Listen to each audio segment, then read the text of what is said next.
We're all ready to go. So the City of Parksville recognizes the Coast Salish people and their traditional territory upon which we gather with gratitude. I'm going to call the public hearing for Monday, July the 19th, 2021 to order and ask the corporate officer to introduce the public hearing process and the first item on the agenda, please. Thank you. So the Local Government Act requires a public hearing to be held before council adopts an amendment to the zoning bylaw or official community plan bylaw. Copies of staff reports and related information respecting the subject amendment bylaw have been available for public examination on the city's website and located at City Hall, located at 100 Jensen Avenue East in the Parksville Civic and Technology Center. At the public hearing, all persons who believe their interest in property to be affected by the proposed bylaw shall be afforded an opportunity to be heard on matters contained within the bylaw. So due to the provincial health orders relating to COVID-19, in-person attendance is not currently permitted. However, as per the notice published in accordance with legislative requirements, those who wish to participate in this process may do so by electronic means. The information on how to participate has been available on the city's website and at City Hall since June and was published in the PQB News in July 17th and 14th editions. The notice was also mailed to property owners in accordance with the city's bylaws and provincial legislative requirements. Anyone wishing to be heard on the bylaw amendment must use the raise hand feature on Zoom when the mayor invites public input on the bylaw amendment. Staff will unmute you when it's your turn to speak. You may receive a prompt asking if you wish to be unmuted. Accept this prompt before attempting to speak. When it's your turn to speak, speakers are asked to please provide your name and civic address. Council requests speakers restrict their presentations to the proposed bylaw. The purpose of this public hearing is for council to hear from interested persons on relation to the impact of the proposed bylaw on their property. Council's authority is limited to regulation or prohibition in relation to the use of the land. Council does not have the authority to regulate or prohibit in relation to the users of the land. As such, council requests speakers restrict their presentations to the proposed bylaw and to the uses permitted under that bylaw and refrain from any comments in relation to possible users of the subject property. Council will not tolerate inappropriate personal attacks or comments which are discriminatory or defamatory. The function of council today is to listen to public presentations and not engage in debate. Whether you are for or against the proposed bylaw, during the course of the public hearing, council would ask you not to display any outbursts as a courtesy to all present. Council wishes to ensure every speaker has a fair opportunity to be heard, that the environment at the public hearing is a positive one, and individuals do not feel uncomfortable or intimidated from expressing their views, either in support of or in opposition to the proposed bylaw. Again, council will not tolerate comments or behaviors that are intimidating or create a negative environment which deters people from speaking. No presentations or submissions will be received by council on the proposed bylaw after the motion for termination of the public hearing for the proposed bylaw has been adopted. So there's one item on the public hearing agenda tonight, the Zoning and Development Amendment Bylaw 2021, number 20131. So the purpose of this proposed amendment is to create a comprehensive development CD31 zone in order to facilitate attainable ownership under the Affordable Home Ownership Program with the same density that would otherwise be provided through bonus density provisions of the existing medium density residential RS2 zone currently in effect on the property at 243 Corfield Street South. So that's legally described as Lot 2, District Lot 13, a new District Plan 15676.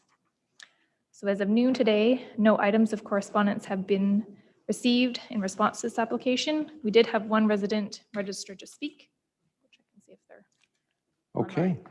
thank you. So I'll invite anybody who would like to speak to use the raise hand function on Zoom and wait for staff to unmute them. Once it is their turn to speak, all speakers should give their name and civic address for the record. So if there's anybody watching that would like to speak, please indicate so. There's nobody on? All right. So for the second time, I'll invite anyone who would like to speak to raise their hand. And for the third and final time, invite anyone who would like to speak to raise their hand. So I'll ask for a motion to receive the correspondence for Zoning and Development Amendment Bylaw 2021, number 2000.131, that the correspondence regarding the proposed zoning and development amendment bylaw be received. We don't have any, so we don't need to do that, do we? No, we'll bypass that one. Okay. Council. There are delegations for the next one. All right, so I'm going to ask for a motion to terminate the public hearing for zoning and development amendment bylaw 2021 number 2000.131. I need a mover, Councillor Greer, second by Councillor Chandler. All those in favor? Carried. Thank you.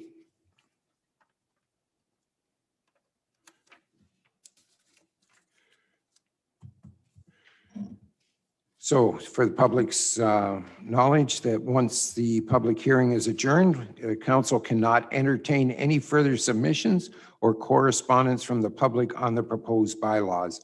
At the conclusion of the public hearing, ask for a motion to adjourn. That's my instruction. So we did have that for adjournment. So moving right along to the council meeting then. So we're welcome to the July 19th regular meeting of council. And I need a consent agenda for the minutes of the council meeting July 5th, 2021. I need a mover and a seconder for that. Councillor Greer, seconded by, yes. Yes, that's why I'm doing it separate. Okay, moving it, seconded by Councillor Wilson. All those in favor? Carried. Approval of the council meeting agenda. We do have that one change from what was circulated on item B to remove my presentation under item 2A, and we're going to defer it till the fall, just because of the fact that we've got a packed agenda. Take time to do that in the fall. So I need a mover and a seconder for the recommendations to accept the amended agenda. Councillor Chandler, second by Councillor O'Brien. All those in favor? Carried. Thank you. Presentations, Sergeant Rose, you're back up again.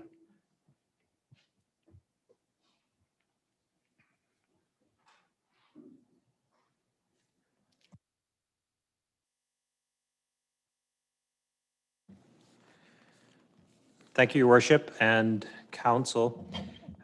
Today's purpose is to provide an overview of the annual performance plan results to date.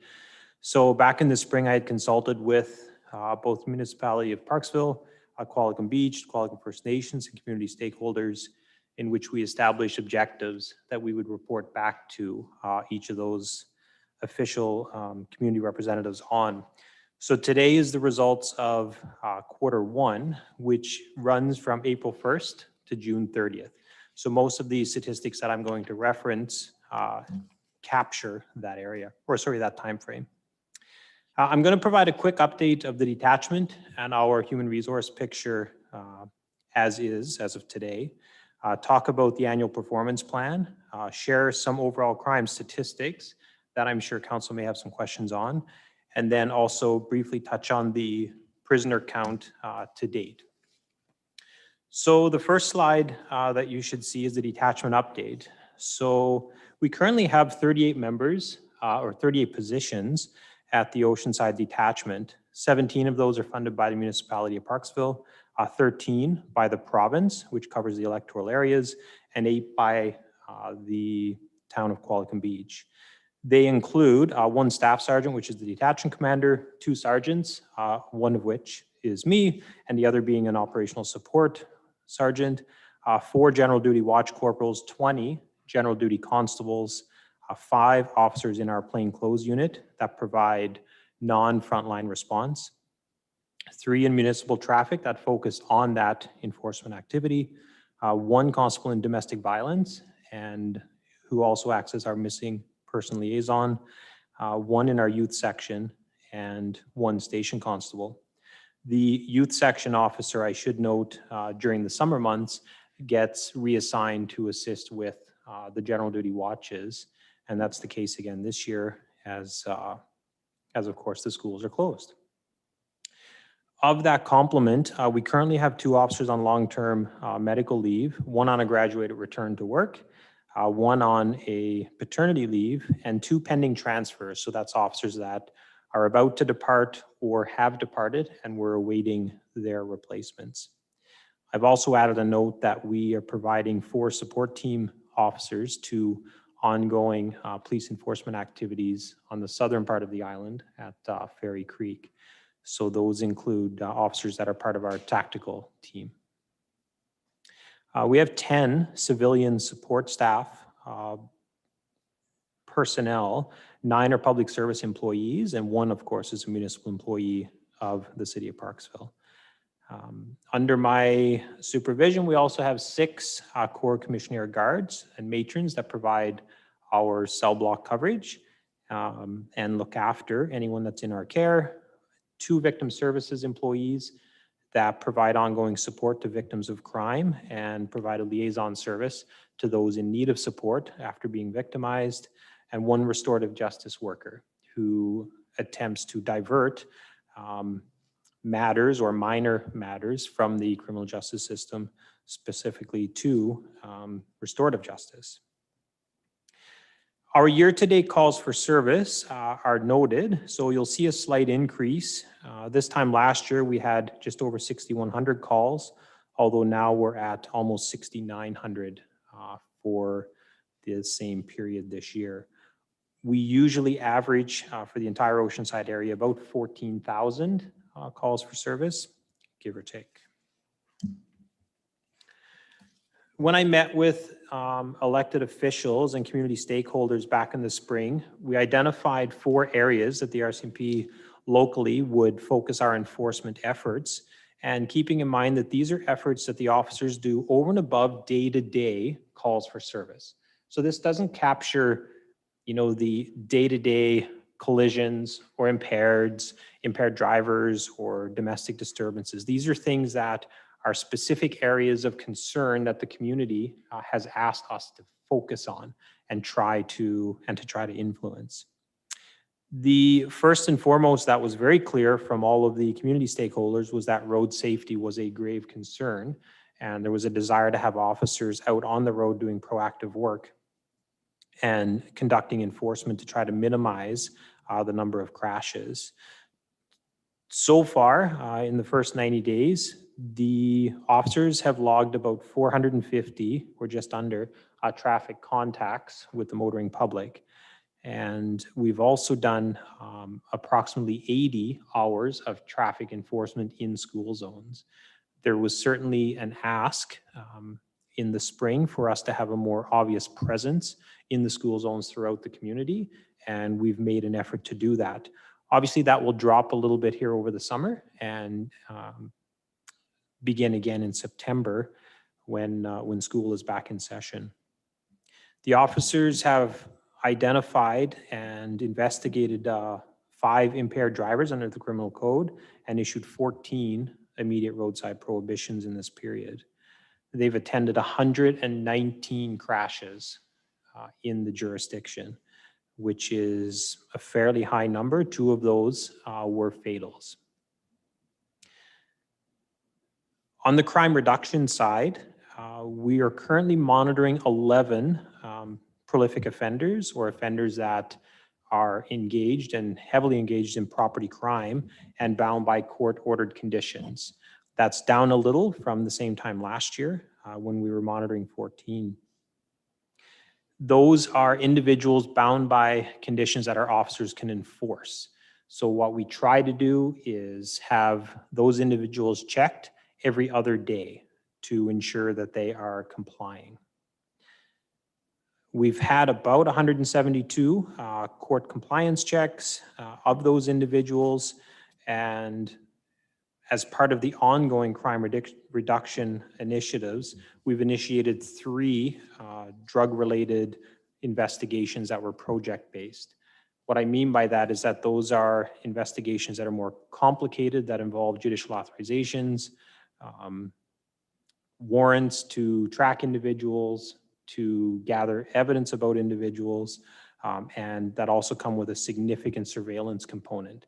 So they're fairly time-consuming matters, And optimistically, we should, or they should, result in substantive arrests and then obviously a court process to follow.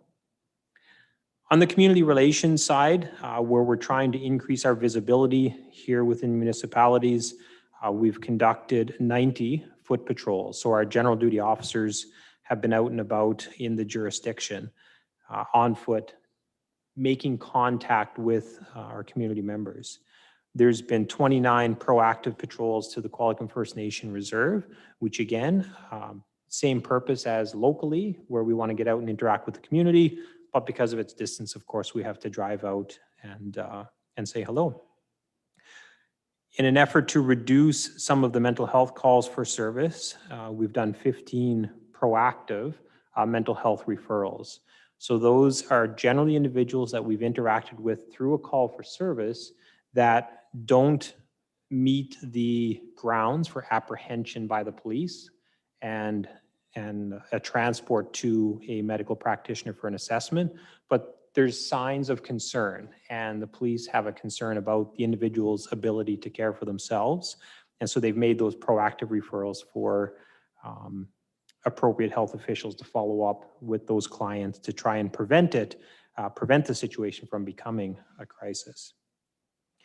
I'm happy to say that our one youth officer was able to teach DARE this spring to 5 different classes and held 5 DARE graduations, which was definitely enjoyed by all. The Victim Services Unit so far this quarter has worked with 76 different clients, or on 76 different files, I should mention. There may be multiple clients or victims on an individual file, but this is the number of files that were referred to them. There were 3 restorative justice referrals, and between the support sections, there were a total of 16 interagency meetings or presentations to try and coordinate the response that both the RCMP and those community groups have to serving the clients within and around the community. Before I proceed into the next slide, are there any questions on this particular one, or Your Worship, would you like to wait till the end and?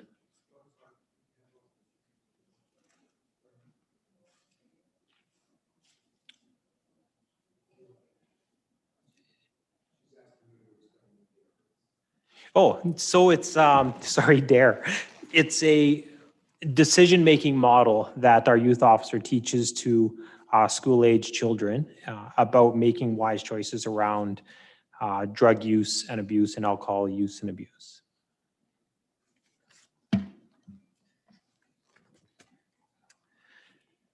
If we flip over to the next slide, you'll see sort of 3 tables that present the most common offenses, most common criminal offenses that we have in the jurisdiction.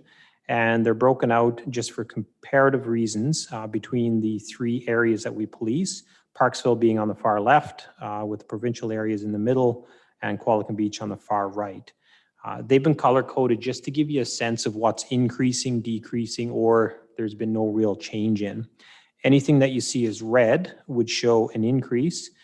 Anything that's green would show a decrease, and anything that's yellow, essentially there's been no change in that particular crime type. The goal, of course, would be to have all of these crime types in the green and trying to reduce each and every one of them. The numbers sort of speak for themselves.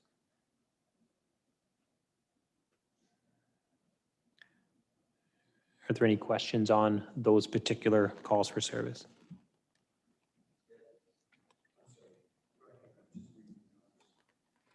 Yeah. Thank you, Your Worship. Through to Sergeant Ross. Do you find that the biggest problem is the revolving door situation where you're handling the same criminals week in, week out?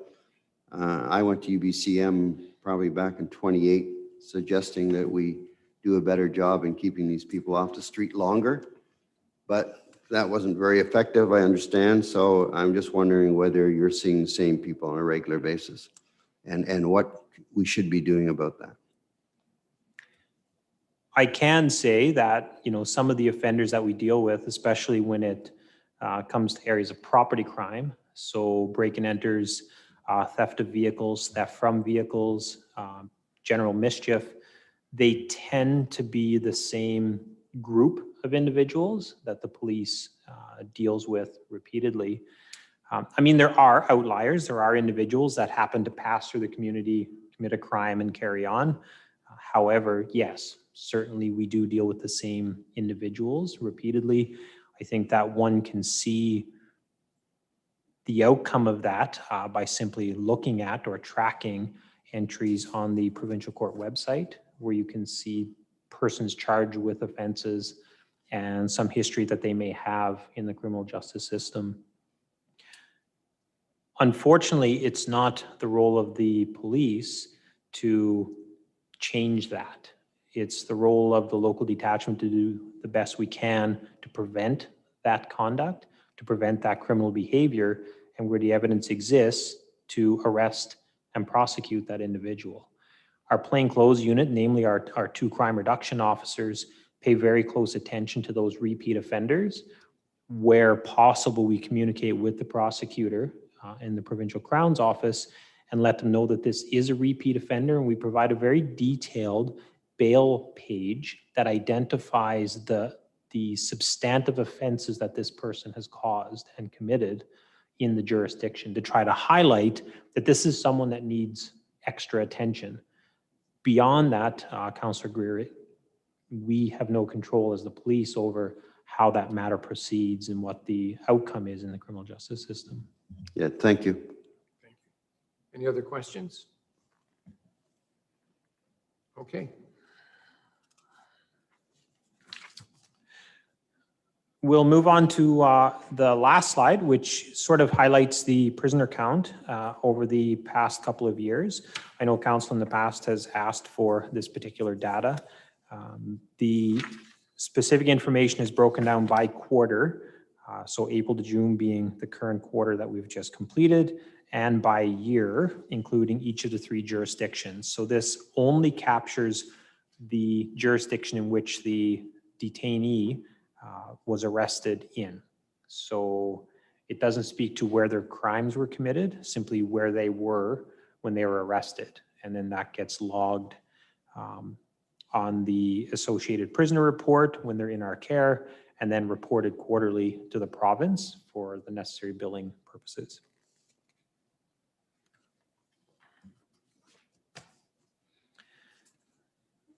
And then one last statistic, which I don't have a slide on, but I just wish to speak to briefly, is sort of the mental health calls for service. And that's an area where our frontline officers spend a significant amount of effort and time. In 2021, so far this year, we've responded to 78 mental health calls for service within the municipality of Parksville, 82 in the provincial area, and 20 in Qualicum Beach. Of those, in 29 cases in Parksville, it's led to the apprehension of an individual at that call for service, 23 times in the RDN and 8 times in Qualicum Beach. And the reason I raise that number is because I want to make it clear to both council and the community that these are individuals that are in crisis and that require police intervention and that take a lot of time and police resources to address. So for each of those calls for service where an apprehension has happened, we've traveled then 1 or 2 officers to the neighboring community of Nanaimo, where they're seen by a physician at the hospital, because that's what's mandated under the Mental Health Act. In those cases, we experience a fair bit of lag in the time we spend at the hospital. On average, we spend about 3 hours with each of those calls for service. So that's an officer that's not in the community, that's not serving the community, patrolling the community, or available for other calls for service. They're sitting at the hospital waiting. I know some of the other municipalities have certainly raised this as well at the provincial level to talk about options and opportunities to improve that service, to decrease the amount of time that officers spend waiting. However, that's still a work in progress. and one that we locally, ought to endorse and try to support as well at the provincial level. Excuse me, Sergeant. Councillor Wilson has a question. Through the mayor, Sergeant Rose, just what happens with those people that you wait in the hospital with who are having these crises? So that how do you get released from this situation? The vast majority are treated and then released in short order back to the community. I mean, we have examples where the officer will then drive them back to the community, where referrals are then done, of course, to the provincial health agencies responsible for follow-up and to continue to work with these individuals. In some of them, they are admitted to hospital and treated and then eventually released. But the vast majority are released in short order. Councillor O'Brien. Thank you, and through the mayor to Sergeant Rose. If I can just describe a situation that was brought to my attention by a member of the public and actually another one from a tourist of the same nature. Parksville during the daytime is a beautiful place to visit and a beautiful place to hang out in the downtown area and our beach and community park. After sunset, it changes substantially.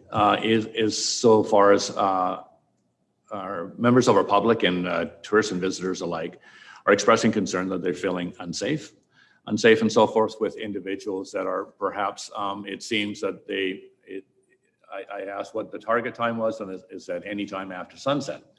Anytime after sunset, it seems that there's a different element that takes over, and I understand a lot of it is because the businesses are closed, and during the daytime we don't have a lot, or during nighttime, we don't have a lot of residents living in the downtown core. Yeah, that's changing, thankfully, for the good shortly. But at the same time, there's another element that comes out at night type of thing, maybe because under cover of darkness, they feel safer and so forth.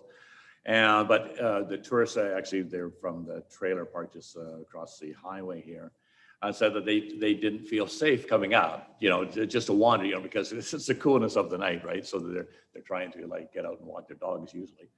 But the thing is that they're feeling unsafe. And I'm just wondering, is this something that your members have noticed as an observance? Is this something that I notice you don't have the bike patrols operating yet, but that's because the staffs were just until June. I'm assuming if there were going to be bike patrols, they'd be in the next short order.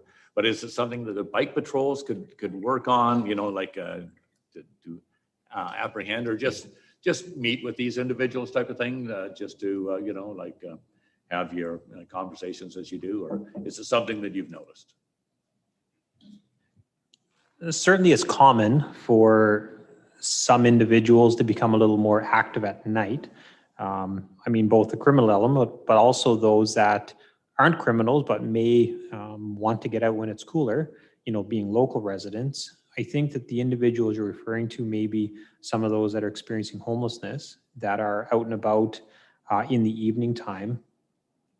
Our officers, to the best of their ability and the time that they have available, do interact with those persons as they happen upon them. We have obviously laws in this country that prohibit us from profiling or going and randomly stopping and identifying people. But if they are involved in criminal activity or an area where crime may be occurring, we can at least embark upon that conversation. I don't think, I've been here for about 5 years in this community. I don't think that situation has changed drastically. I think that there has been an increase in some of those individuals that are out and about in the evening time, and our officers are making contact as best they can. You mentioned bike patrols. We don't have the capacity with our current complement of officers to meet the calls for service and proactively be out on bike patrols. Even identifying officers willing to come in and work overtime for that sole purpose is presenting a challenge, as there's ongoing needs for officers to provide overtime and to work overtime simply to meet our minimum staffing level internally, and then also to support some of these initiatives happening elsewhere in the island, on the island, or in the district, or in the province. So whether that be forest fire relief or as I said, the enforcement action down in Fairy Creek. You know, I don't have the magic answer to that, Councillor O'Brien. Our officers are doing their best in making contact with the folks that are out there to try to increase their presence and make themselves visible to the public that may be concerned. I mean, I go back to, most importantly, if the public is concerned or there's a particular activity or individual that is presenting what they feel is a risk to the public or doing something they ought not to be doing, I would encourage them to call the police. Obviously, call the regular line. If it's an emergency and there's someone being harmed or there's a person's offense, call 911. But otherwise, call us and let us know. The old adage of, you know, the squeaky wheel gets the grease is sometimes the case, where if we're getting reports of a hotspot where there's, you know, an individual or two that's causing problems, and we get several calls about that, well, then our officers are going to be redirected to do those proactive patrols and foot patrols in that area. Thank you. As a follow-up, it's more of those individuals being observed as acting erratically perhaps under the influence of something and so forth. And so basically the type of situation where you just want to give these people a wide berth, right? And that's pretty well, it's everywhere, right? So the thing is that that's kind of my comment back is just like, give them lots of space. But the thing is that it's one of those things, and then but they seem to be congregating, you know, like in certain areas, you know, with the buds or whatever.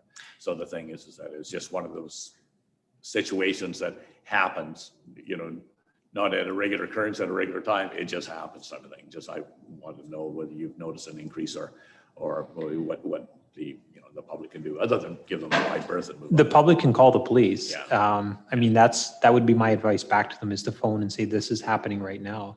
You know, I meet with the senior managers of the municipality weekly, and where bylaw, for example, is getting concerns about a particular area or a park or a neighborhood where there's some of these calls that have come in through bylaw, we then send our officers there to do those proactive patrols. You know, most recently getting access to the community park to do some proactive drive-throughs there, and also foot patrols to try to curb that type of behavior so that the average citizen can walk through unimpeded and without concern. Certainly, again, you know, if someone believes that there's a member of the public acting erratically and they pose some risk to the complainant or anyone else in town, they should call us and let us go and assess that individual at that time. Because not only may we discover that they have some needs that we could probably meet, we may discover that there's other court enforceable conditions, maybe warrants, who knows?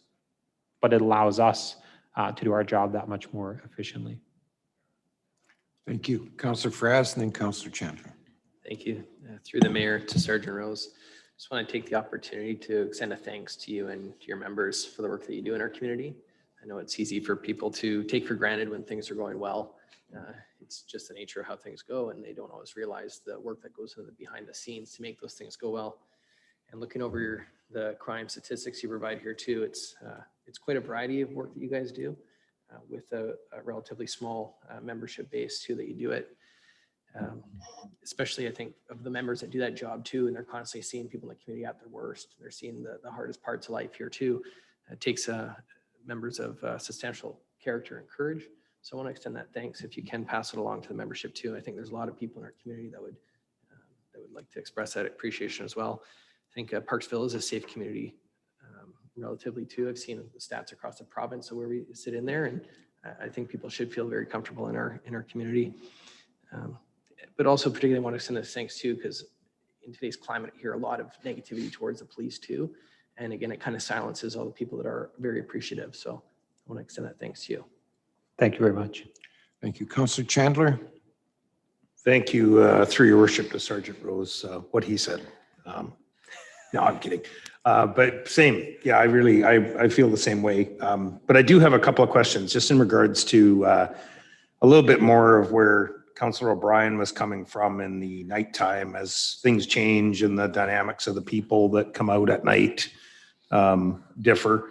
And I guess the question would be is how do you monitor the members in the later hours? Because there's a lot of activity going on there. Do you monitor them in such a way to say, hey, we'd like you to have a bit more presence in the downtown core by sitting in your vehicle doing your reports rather than being at the station doing the reports, quicker response times for that particular reason? And I'm not being critical here, I'm just asking the question.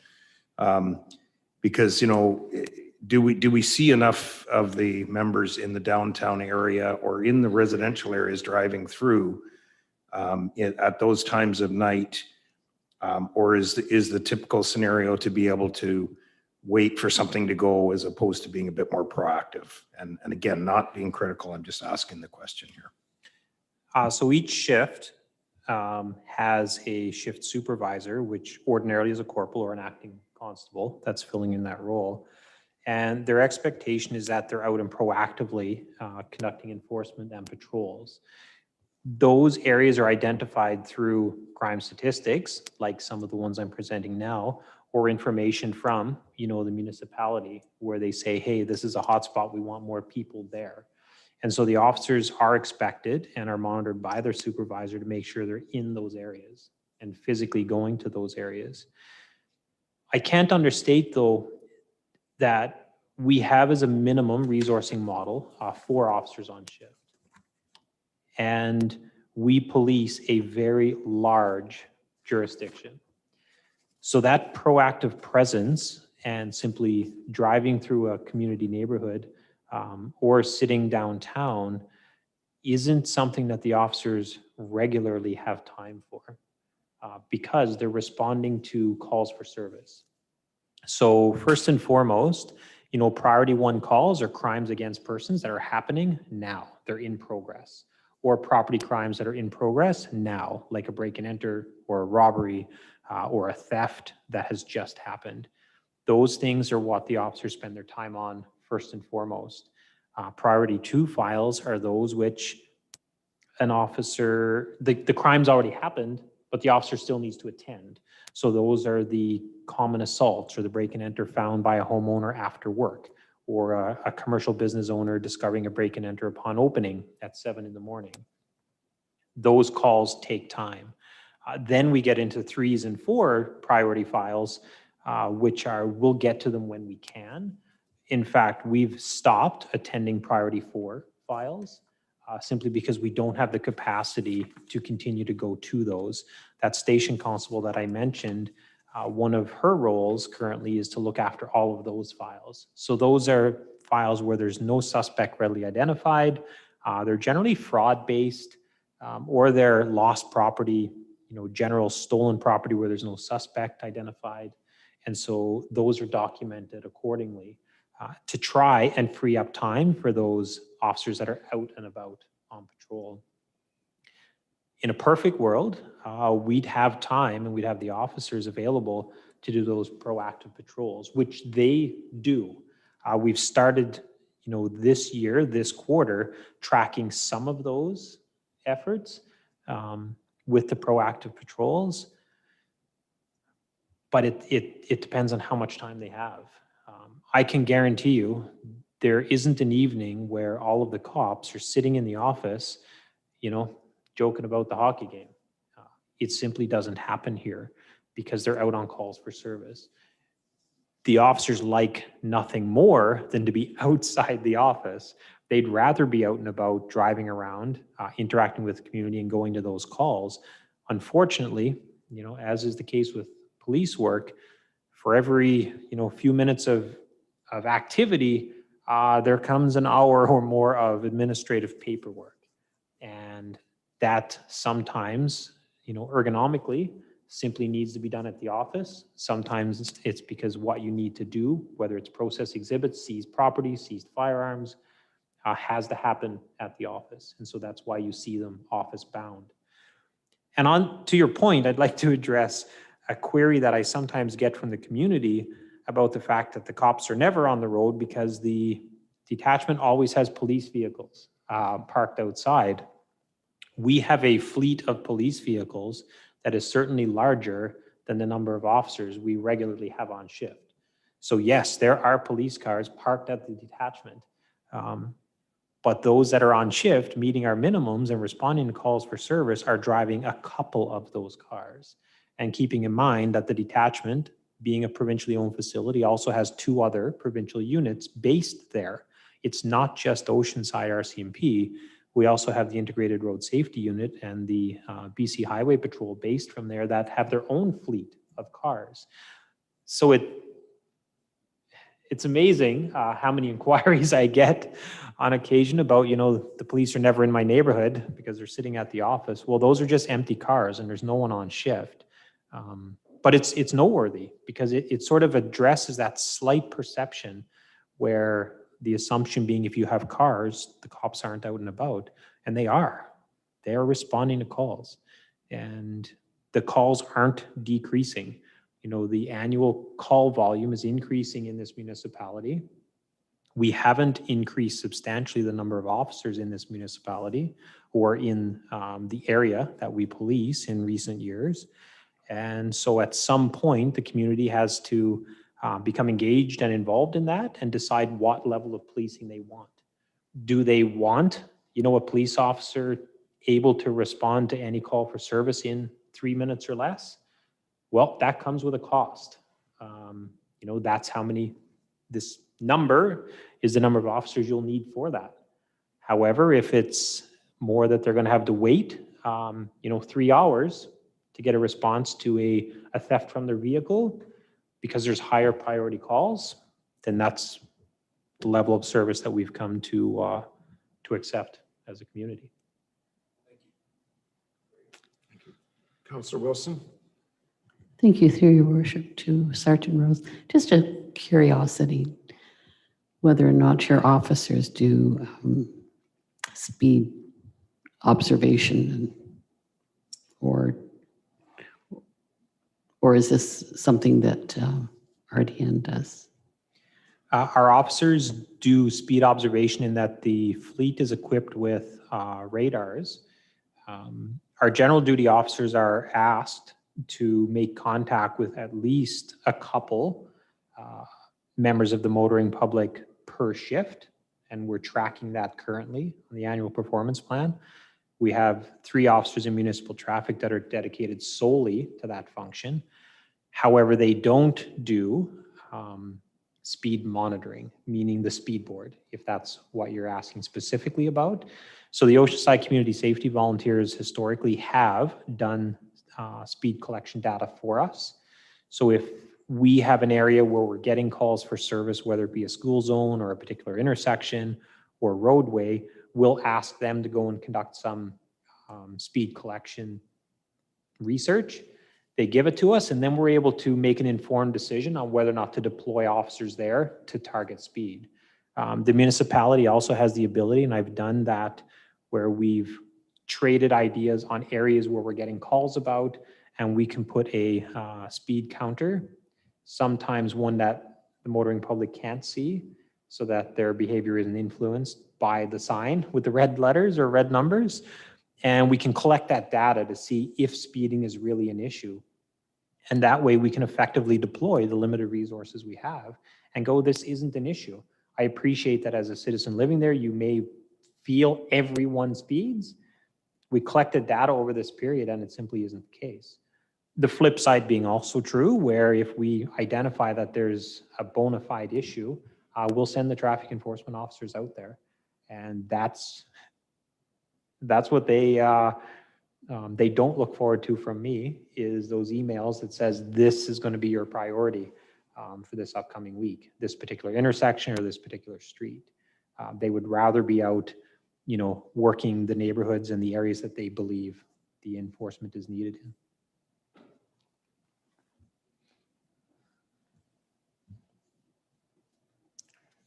You finished up on yours?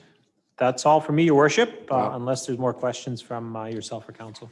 Well, thank you very much.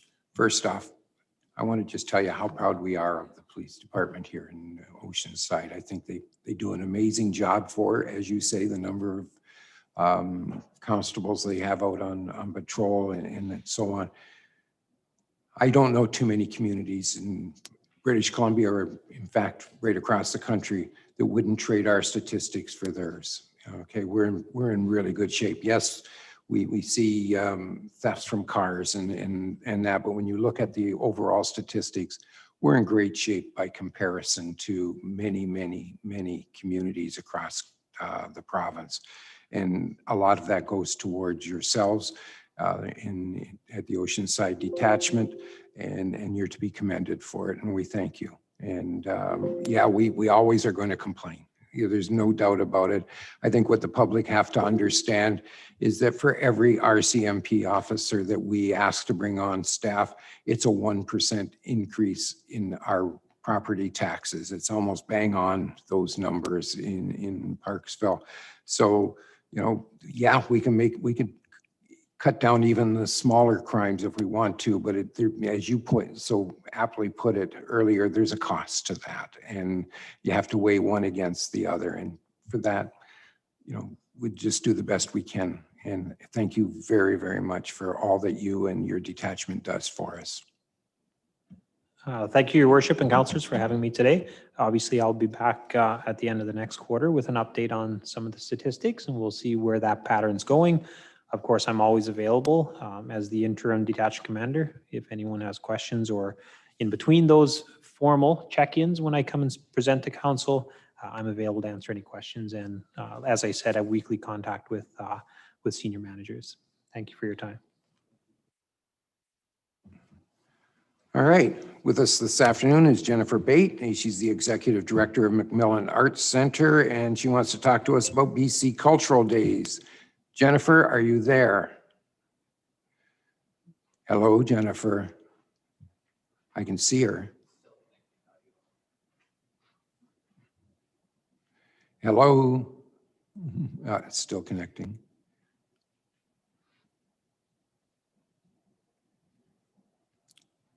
Jennifer, are you there?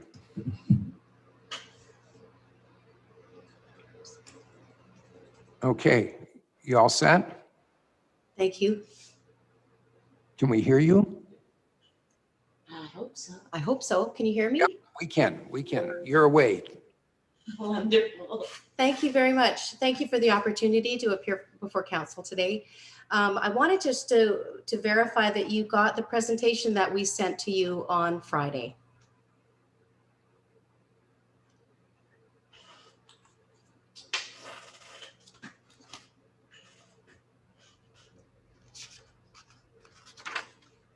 I'm sorry. Yes, we did. Okay, thank you. If you've had a chance to review it, I'm happy to go through it with you page by page. But first of all, maybe what I'd like to do is ask my colleague, this is Patty Ann with a P. My name is Jennifer Bate, the Executive Director of the McMillan Arts Centre. And perhaps Patty Ann, you could start with BC Culture Days and why we were approached to organize these events. Great. Thank you very much for the opportunity to speak with you. My name is Patty Ann and I'm an artist, but also a member of the Society of Canadian Artists. So that's sort of where the point that I'm coming from. BC Culture Days has been going on since the year 2010. It's celebrated all across Canada as Canada Culture Days.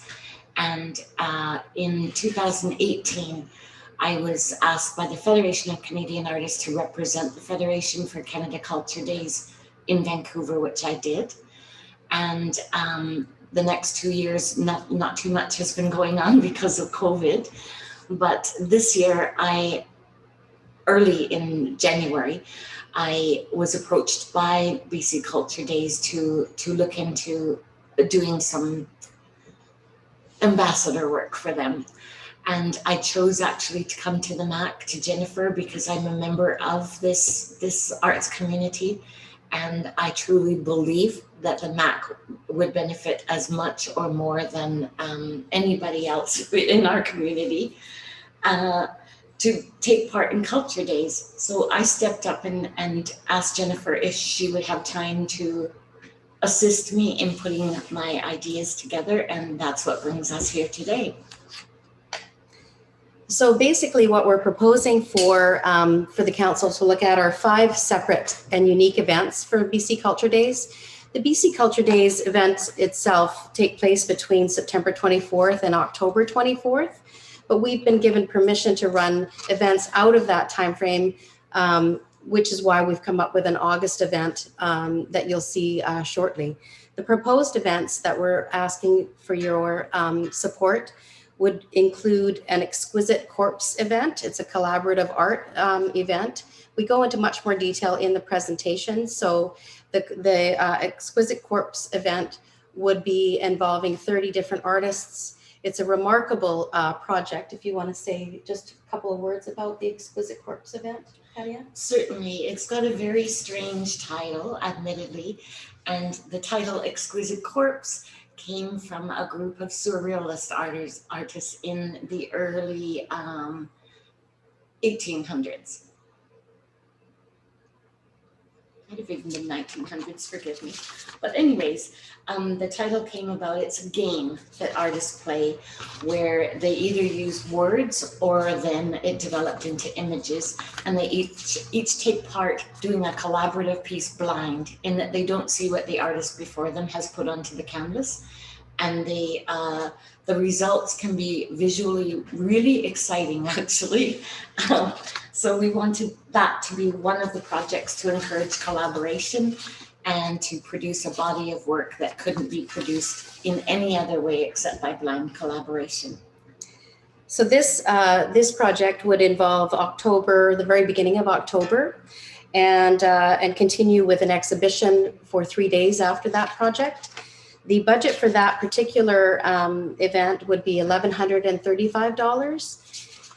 The second event that we're asking to be included in our BC Culture Days is the juried digital exhibition and competition for the Society of Canadian Artists. Once again, Patty Ann is a member of that society, and if you want to just chat briefly about that one. Certainly. I am an elected member artist, but I also sit on the board of directors for the Society of Canadian Artists, which is headquartered in Eastern Canada.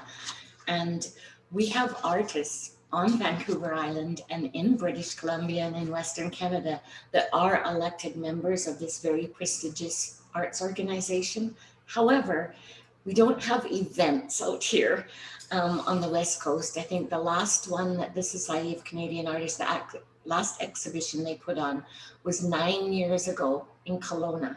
So I wanted to introduce an event that would involve the artists that are already members of the Society of Canadian Artists and give them an opportunity to showcase their work in their own community, but also to encourage other artists to put their work in front of the jury, because we have a lot of talent in this area and we're very underrepresented in the body of artists that make up the Society of Canadian Artists. So what we're hoping to do is have the jurying be finished by September the 15th, and then we run this as a digital media exhibit in the Max Digital Media Gallery that we have here, and that would run for a full month from September the 24th until the October the 24th. The budget for that particular event is $1,840. Once again, the breakdown is in the presentation that we gave you. On to August the 22nd, we actually wanted to create an art project and activity that would include the public. So we're actually going to do a very, very fun 3D anamorphic art project and community art festival.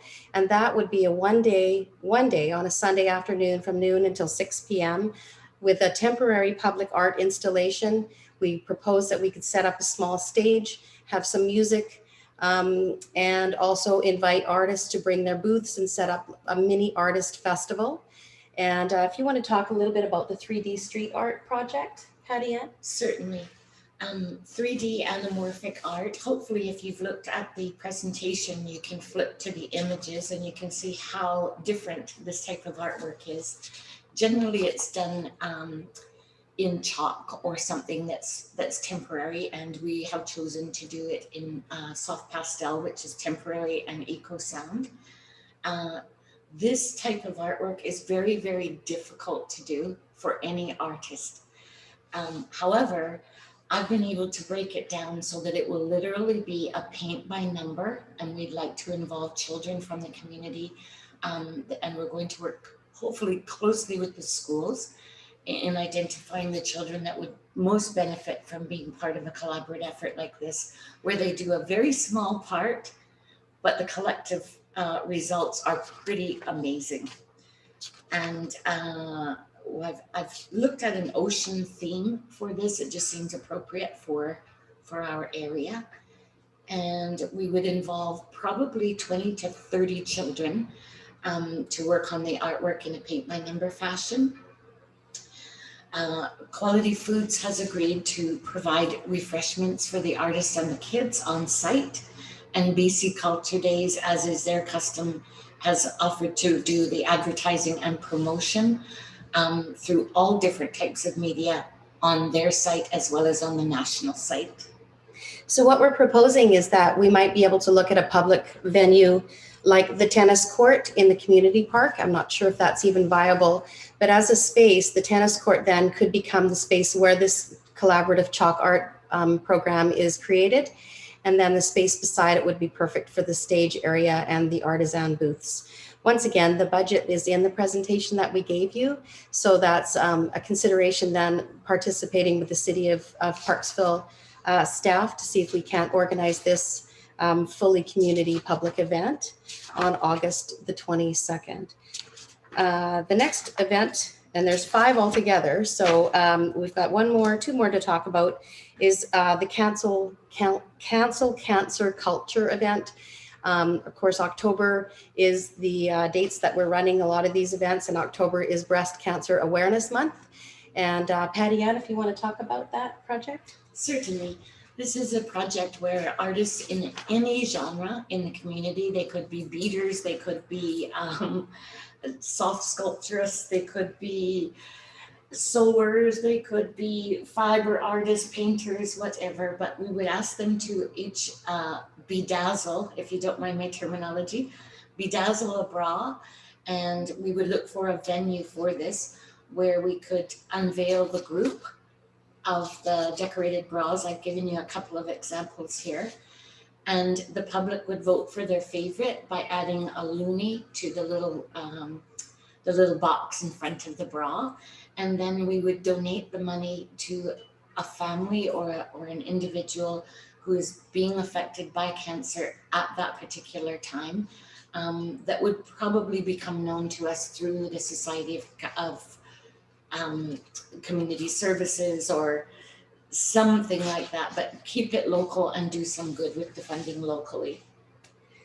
And lastly, the Island Shorts Film Festival is our last of our events that we're proposing to celebrate through BC Culture Days.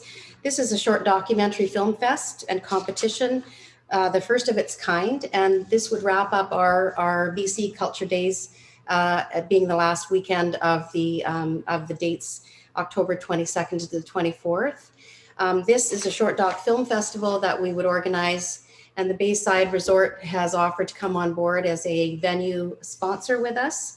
We would essentially get the Island Shorts organized with 4 judges that we've now chosen from across Canada. These judges would then review all of the short doc films, and we would have a screening and an awards ceremony at the Bayside Inn right around the 24th of October. So once again, the breakdown of the budget has been submitted to council.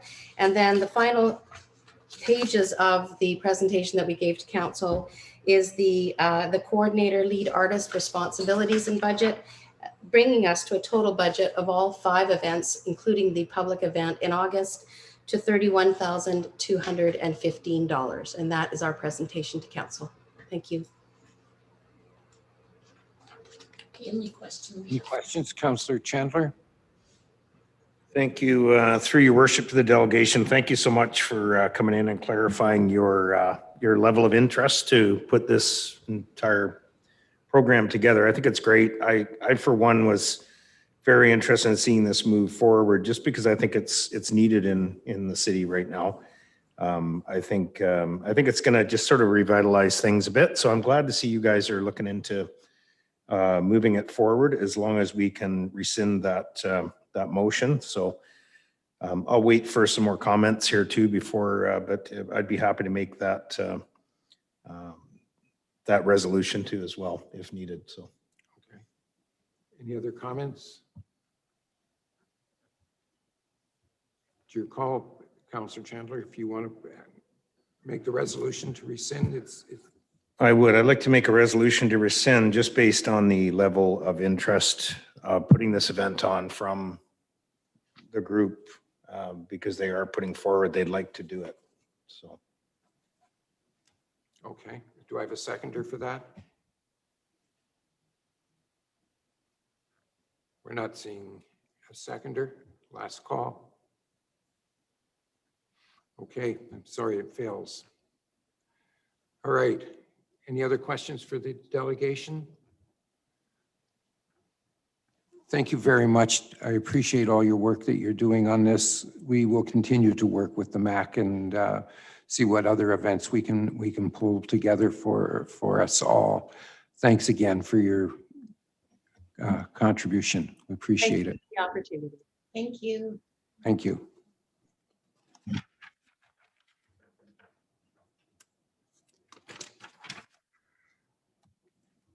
Delegations, I want to thank you very much. I appreciate all your work that you're doing on this. Oh, I said that already.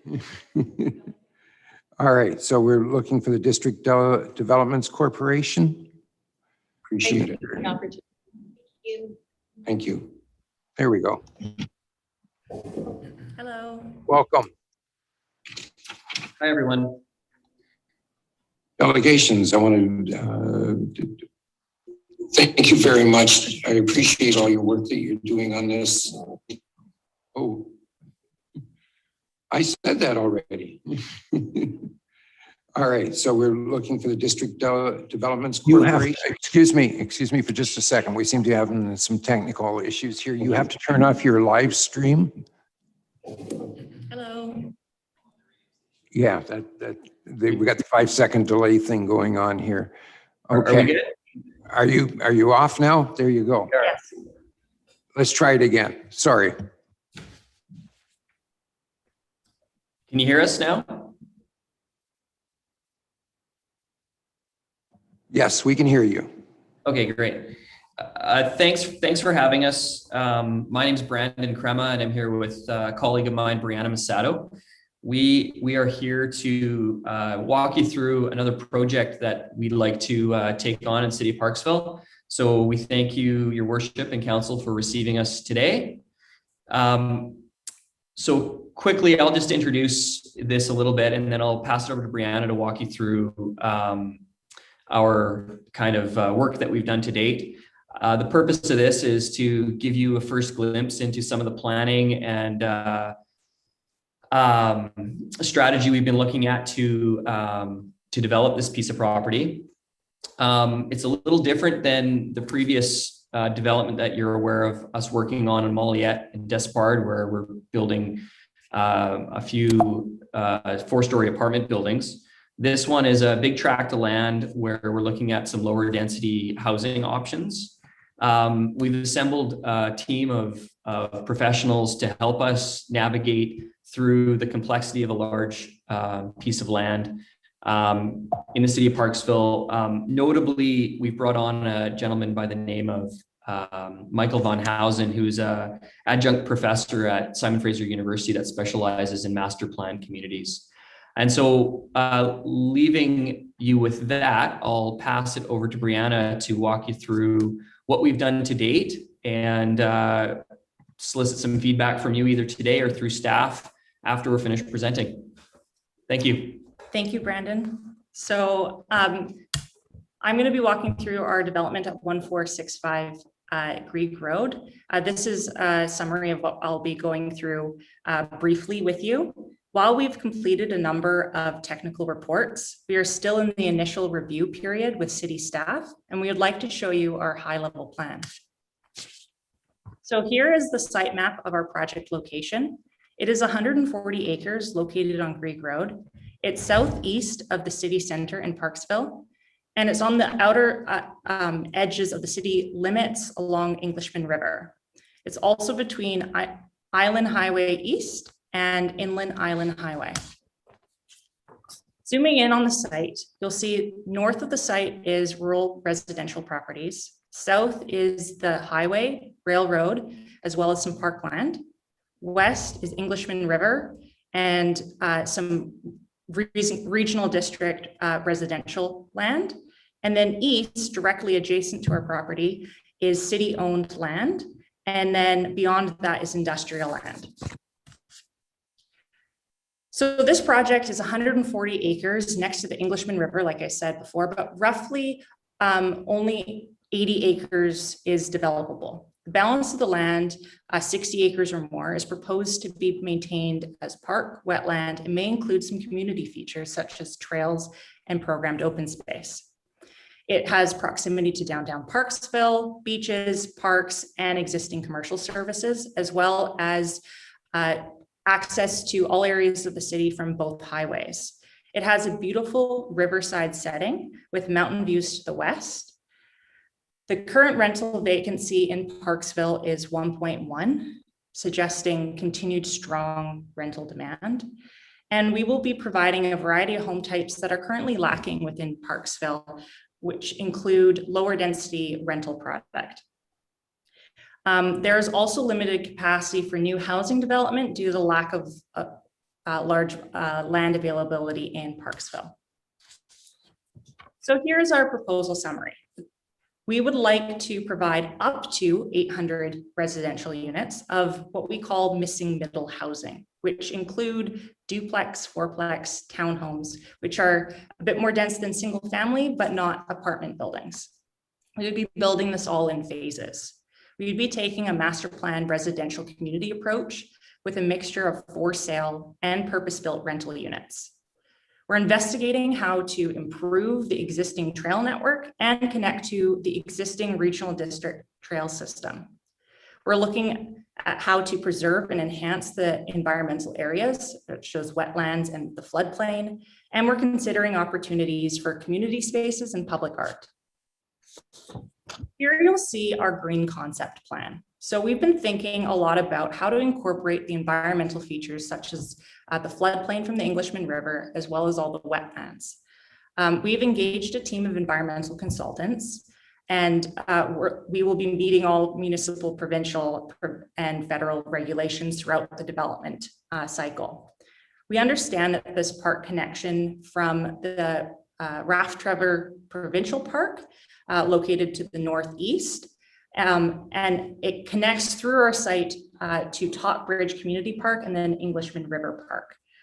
We know that this is very important for the community, which is why we're looking at ways to maintain this connection and improve the trail system. Here you'll see our phasing concept plan.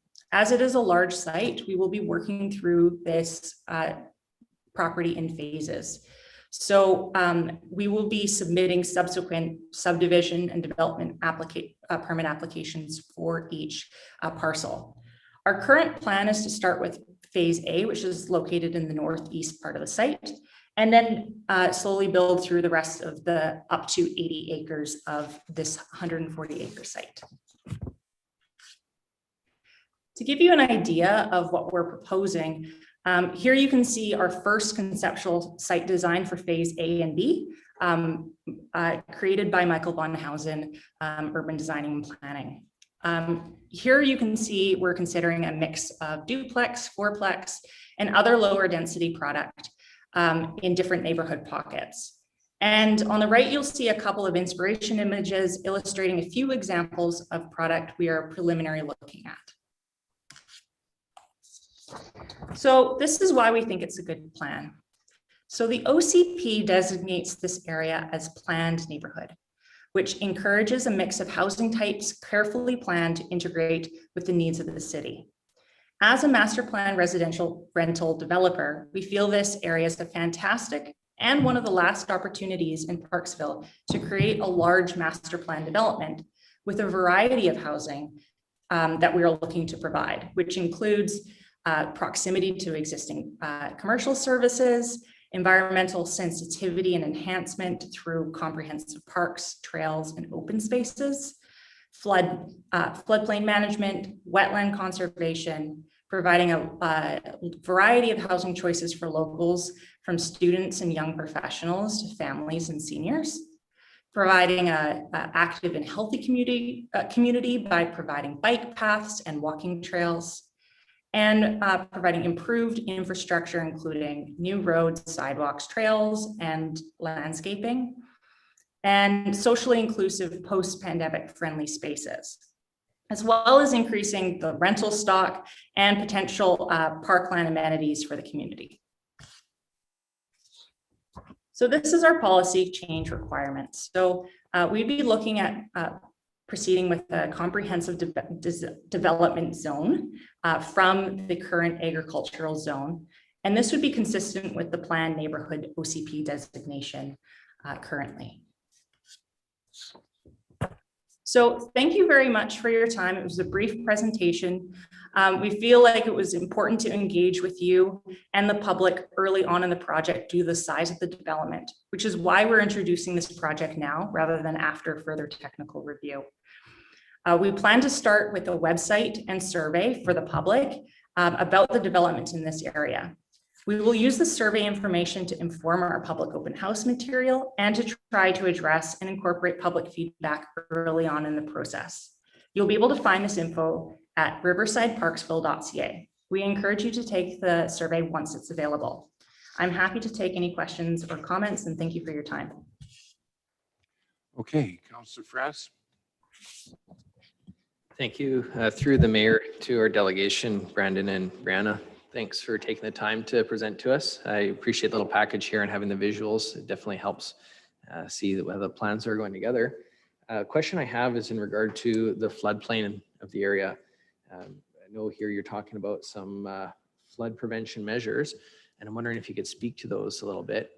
In particular, what I'm concerned about, or my questions around, is if that area is prone to flooding and the water gets displaced, are you guys looking at flood preventative measures just on your property, or how it's going to impact the other areas? And most notably, I know that Martindale often does flood, and I can imagine if floodwaters from other areas were prevented out of your property, that it might back up onto and be an increase of flooding in other areas. Yes, so thank you for your question. We've engaged a team of consultants, including KWL, to do a floodplain survey, as well as and modeling, as well as EDI, environmental consultant, to look at all the environmental features as well as the floodplain. We are that technical report is submitted with our rezoning application, which is currently being reviewed by city staff. So specific details on exactly how we're going to be accommodating that floodplain will be answered and progressed after we go through further technical review. But at a high level, basically, we need to make sure that we're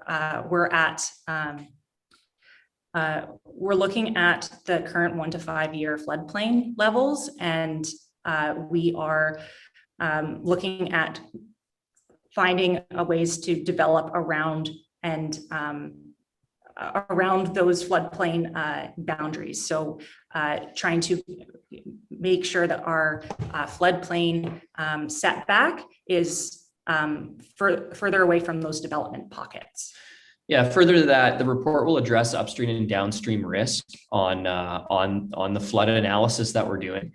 And I think with the improvements that we're contemplating, again, this is early stages for us looking at this stuff in detail, but we are aware that that any development work that would offset, say, any flooding that would have occurred otherwise on our land, pushing it to other areas is a possible knock-on effect. So that is being addressed in the report, and we would be doing things to mitigate other places from flooding any worse than it was today, and hopefully improving it along that corridor. But until we get the final results of all of that stuff, we can't really tell you the specifics on it, but we are working on it and we are aware of it. Thank you, Councillor O'Brien. Thank you, and through the mayor, welcome Brianna and Brandon. And Brandon, nice to see you again. As well. Glad to see that you obviously have some confidence in Parksville. You've discovered it, I see, and you're about to discover it in a really big way, apparently here. So welcome. I would like to just comment. So far I'm very excited about the concept of this proposal. I'm speaking for myself, but I'm sure the rest of council to say that this is a very, very gem of a site that you're considering developing here. So I noticed that you said you want to, produce a good project. I think we're in this council is in the driver's seat right now to say that we not just want a good project, we want an exceptional project. We want something that's standalone, the best community project on Vancouver Island, at least. To that effect, I was just wondering if you can provide any references to any existing urban plan, master plan developments that you are hoping to emulate across Canada and so forth. There's many examples I can think of in British Columbia that I've been fortunate enough to be able to tour. Are you hoping to pick up features from any of them? There's so many great developments that feature projects alongside the river, with the Englishman River. I have a few other questions too, but if you are you trying to pick up features from anything, or are you just taking it as a standalone?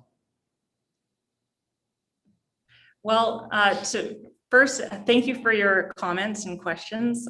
So the first thing I'd like to note is that we've engaged a professional planner, Michael Van Housen, who specifically develops master plan communities all throughout Canada, but specifically in British Columbia, as well as on the island.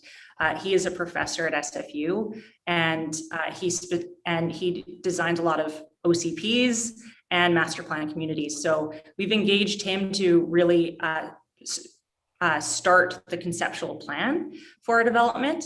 And he's using his many decades worth of experience to be able to put together a plan that really is going to be an amazing project for Parksville.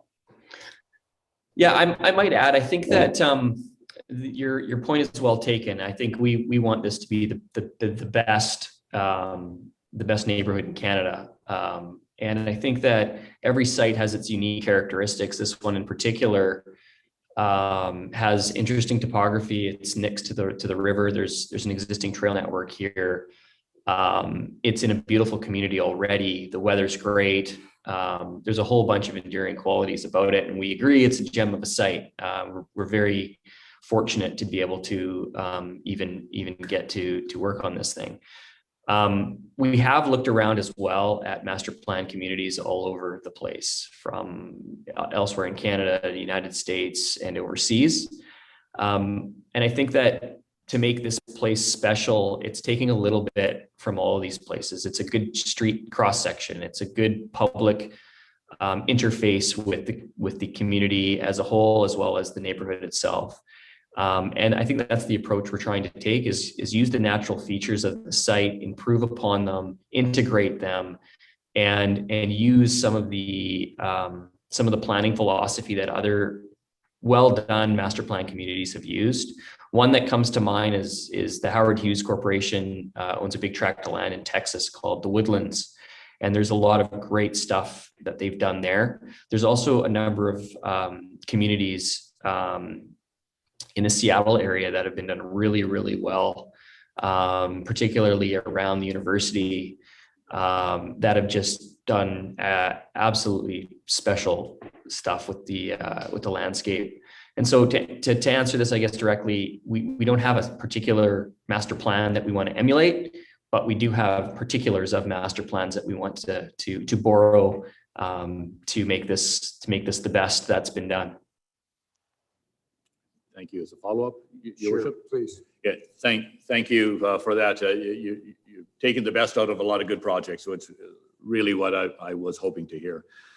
Just down a little more technical now. I realize you have a lot of technical work to do, as Councillor Frass mentioned about floodplain, and very, very sensitive, of course. But your homes are increased densification and so forth. Is there any provision going to be for single-family dwelling? We've looked at that. Yeah, there could be some smaller lot, single family that we integrate in. Part of the reason we've put this, approximately 800 units, if you look at that from a total area perspective, it's not that many for that much land.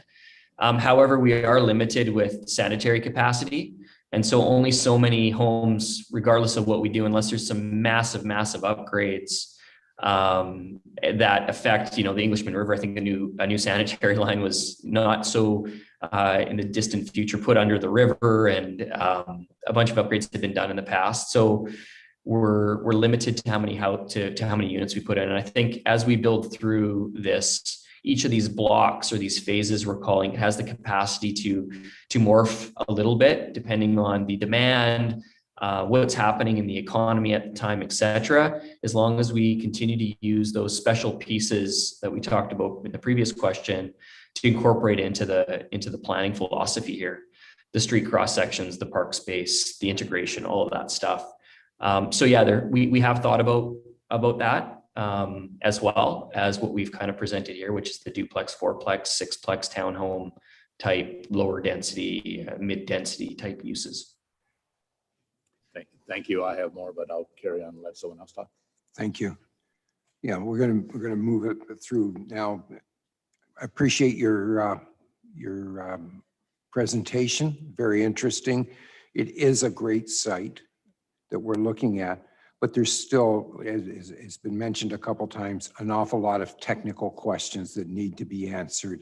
And without those type of answers, I personally won't be able to look at it and say, yeah, let's jump off the bridge and build this right away. We still have to have all of the pieces put together first. This is going to change the city of Parksville dramatically by putting 800 units over on that side. You're talking about, a couple thousand people living over there. You've got transportation problems. You've got, as you mentioned, servicing problems for water and sewer and so on that are all going to have to be addressed. We have fire problems. What do we do with the fire department?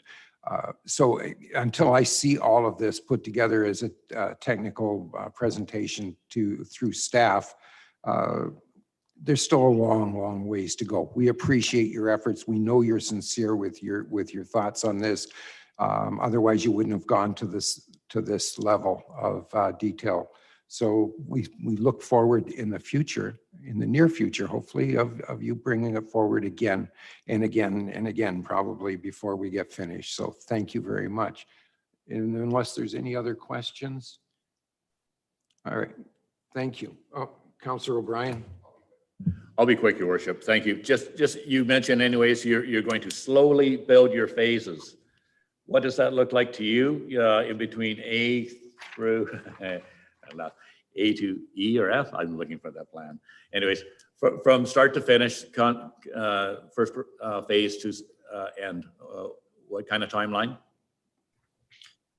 Well, that will really, I'd love to give you that answer.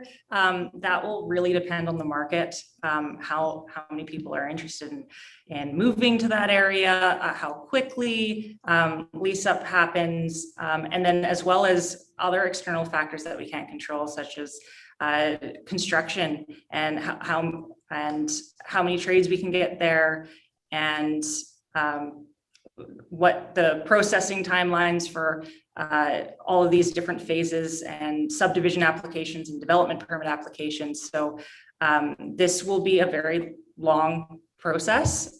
We're starting with the rezoning, and then once we get through some more of this technical review, we're going to start with subsequent subdivision applications and the development permit and building permits for each one of those phases. It's just to give you some context, we're building right now 60 units in Port Alberni. They're duplexes and fourplexes, not the same type of thing that we're proposing here in Parksville. But just to get through that, it's 4 to 5 years after development permits have been issued. So, and that's assuming that we can sell it all as fast as we can build it. So it's really it's going to be a capacity thing just as much as it is a demand on the purchasing side. We're just not equipped on Vancouver Island to be able to blow this stuff up really quick. So there's only a handful of contractors that have the resources and manpower to help build through this. So, you know, it's 20 years probably to get through it all, given the amount of housing that's going to be needed. I mean, if we could do it quicker, of course, we're developers, we would like to do it quicker always. But I think the reality of it is it's going to take some time to get through it. Thank you. Councillor Wilson? Thank you, Your Worship. So into the delegation, thank you for your presentation. I just wanted to mirror what our mayor said, that this is going to impact Parksville significantly if this were to go through. And I also want to point out that I think your count of residents right now is a bit low. We have a tremendous amount of development on the books right now. So this project does look very interesting. I wonder if perhaps after listening to you, though, you're not going to bring this forth in any quick order, because I really do feel that some of the projects that we have right now, they're not even, some of them haven't even started. So I just wonder about our infrastructure and all of the other issues that our mayor talked about. So anyway, we'll look forward to it. You might be a bit premature, but then perhaps it's going to take you that many more years to get this project going. So thank you for your presentation. Thank you. Thank you very much, folks. Appreciate it. And look forward to hearing from you again in the near future. Thank you. Thank you. Okay, now we have two pieces of correspondence. I'd like to break them out rather than doing them together, because I think they're both have points of discussion that we need to have on all of them. So if we can look at the correspondence from the Regional District of Nanaimo, where they're asking us to contribute to $5,489 for 2022, or 1 cent per thousand on the assessment roll. So I needed a mover and a seconder for the recommendation. Moved by Councillor O'Brien, seconded by Councillor Wilson. Discussion? Councillor O'Brien, it's yours if you want it. Thank you, Your Worship. I watched the follow-up, the background anyways, information from the RDN anyways. I think it's a worthwhile venture, and I think it's incumbent upon us to participate, and I will support this. Thank you. Thank you. Councillor Fraz? Thank you. I'm just going to make mention that too, for those who are curious. I know we have the Coast Guard that's stationed in French Creek, and some people have asked, why would we participate in any other kind of search and rescue efforts and that. But I think it's just by luck of the draw that we have the Coast Guard here. And if it was in another community, we would be asking them the same request to participate in this. So I think it is a good idea for us to jump on board with them. Thank you. Any other comments, questions?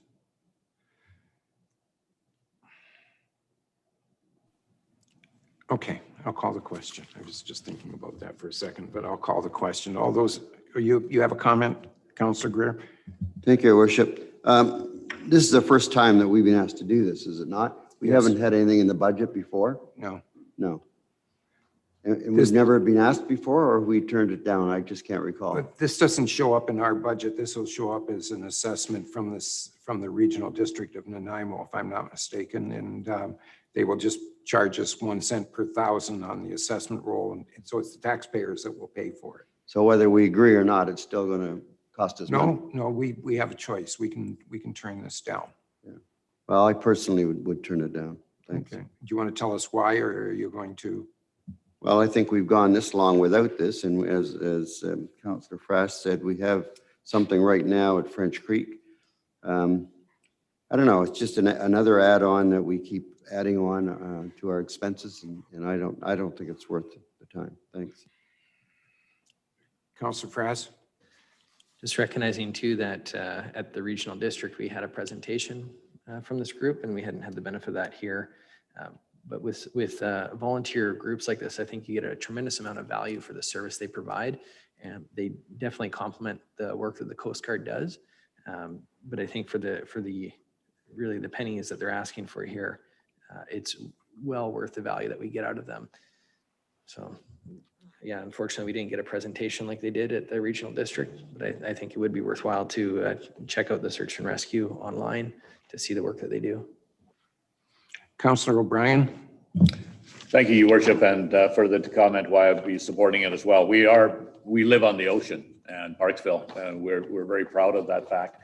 And the amount of marine activity off of our shores, right off of our city itself, is tremendous, both tourists and locals and so forth. And so this is one more asset that we have for our area to attract families and so forth, that they can participate in safe boating and so forth, and have a search and rescue team out there that helps when bad things happen. And on the ocean, I know they happen really quickly. So I think it's definitely a very worthwhile proposition at this time. Yes, thank you. Okay, I am going to make a comment only because I'm not sure whether I am jumping up and down on supporting this. First off, let me make, in the presentation they made to us, they told us that they only went down as far as Lasqueti Island. They didn't come down past into Parksville and so on. So they're not covering our area. They're not covering the ocean that sits out beside us. The Coast Guard covers that. So we're paying for something, again, that is for Qualicum Beach and north for the rest of it. That's just my feeling. Yeah, it's not a lot of money. It's 1 cent per thousand. But every time I turn around, it's 1 cent, 2 cents, 20 cents, 50 cents that the region is dinging us all the way along. I'm sorry, I will not be supporting this. We have the Coast Guard here, and they are our search and rescue for this area. Anything bigger than what the Coast Guard can handle is handled by the Air Force with their search and rescue areas. So I'm not going to be supporting this particular item. So, Councillor O'Brien. Thank you, Your Worship. The only comment I can make on that regarding Lasqueti Island, many of the boating community that moor at French Creek use Lasqueti Island north, including myself, as a regular fishing area and recreation area. It's a very quick trip anyways to make it to Lasqueti. In fact, one of the very favorite cruises of the sailing and cruising community is a trip around Lasqueti and coming back down into the harbor here. So many of our residents will actually be in the area affected by this volunteer organization. Understood, but I would counter that by saying when the people from Bowser and so on come this way, the Coast Guard are there for them. So it's kind of a wash. And it's the same thing with Nanaimo. Nanaimo has their people that come up to their search and rescue that comes up so far. We're not asked to contribute to that. Where do we draw the line on it? Just my view on this. Vote as you see fit, and we'll go from there. Councillor Chandler. Thank you, Worship. Yeah, I just wanted to mention too that I would support this. I think it's a worthwhile adventure, mostly because a lot of the boating community here travels all up and down. They go as far as Bowser and so on even. And, I don't think that we can have enough of that support, especially being that this is a volunteer organization. I think that there's really very little cost to the communities because of this. And they put in hundreds of hours. So I think the best we can do is to try to support them in whatever way we can. If it's a few pennies here and there, or if it's a few dollars, I think it's a great investment. So thank you. All right. Any other comments? Then I'll call the question. All those in favor? And opposed? If you indicate Councillor Greer and myself are opposed. Thank you. It carries. Second piece of correspondence is from the mayor from the town of Qualicum Beach, and the Aerosmith search and rescue request for funds, and what they're asking us to do is offset some of their DCC charges. I need a recommendation for the for the correspondence to be received. Councillor Chandler, second by Councillor Wilson. Discussion?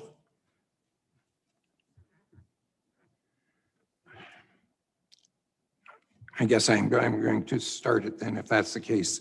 I'm opposed to this. I'm opposed to the fact, not because it's the search and rescue. I have a great deal of admiration for them. I think they do a great job, and they do cover Parksville, and they do wonderful things. What I have a problem for is covering Qualicum Beach's DCCs. They've never covered any of our DCCs on any of the projects. 222 Corfield, the urgent care unit, all of those, all of the other areas that we've paid for DCCs, we've paid for it or we've absorbed it ourselves and haven't asked anybody else to do it. So I have a real problem with providing them with this. So that would be my view on it. Councillor Greer.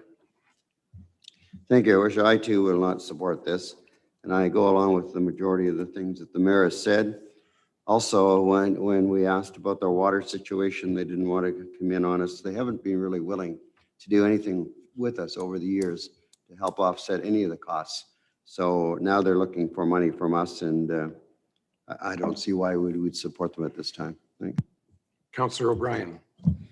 I certainly will not be, thank you, Your Worship. I certainly will not be supporting this suggestion here.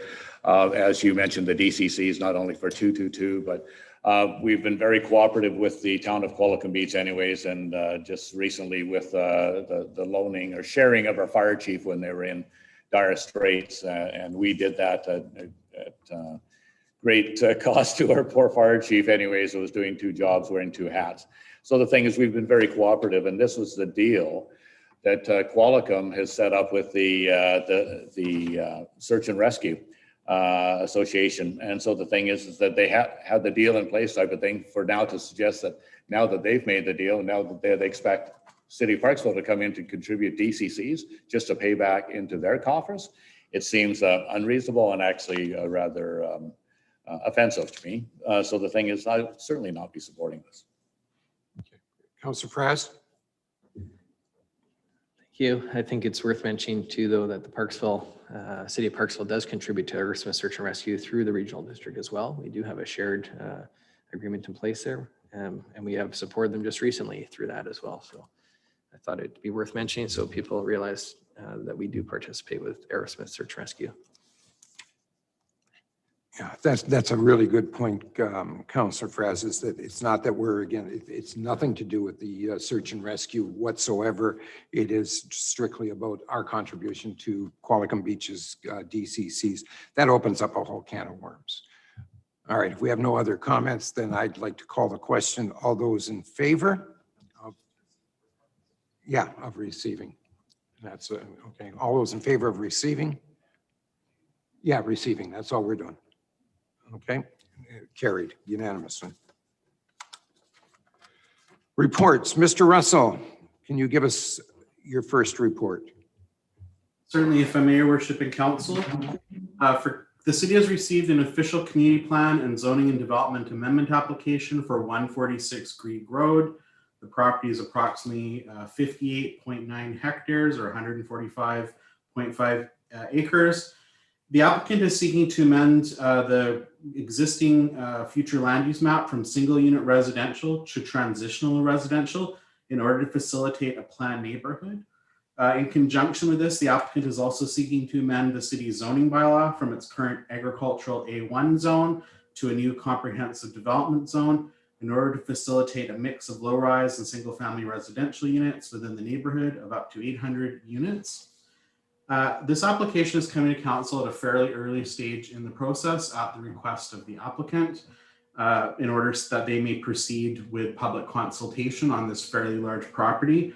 At this time, the technical review has not been complete.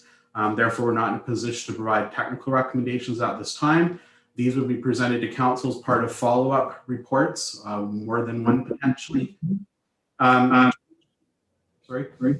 Community benefit aspects of the application have not been presented. There's a number of aspects that would need to be firmed up as part of subsequent review. So at this time, the recommendation is to receive the report and to have the proponent proceed with their public consultation engagement opportunities, including up to one or more public open houses, and receive comment back to the community planning department for introduction to council. Thank you. I need a mover and a seconder. Moved by Councillor Perez, second by Councillor O'Brien. Is there any discussion on this? Councillor Perez? Thank you.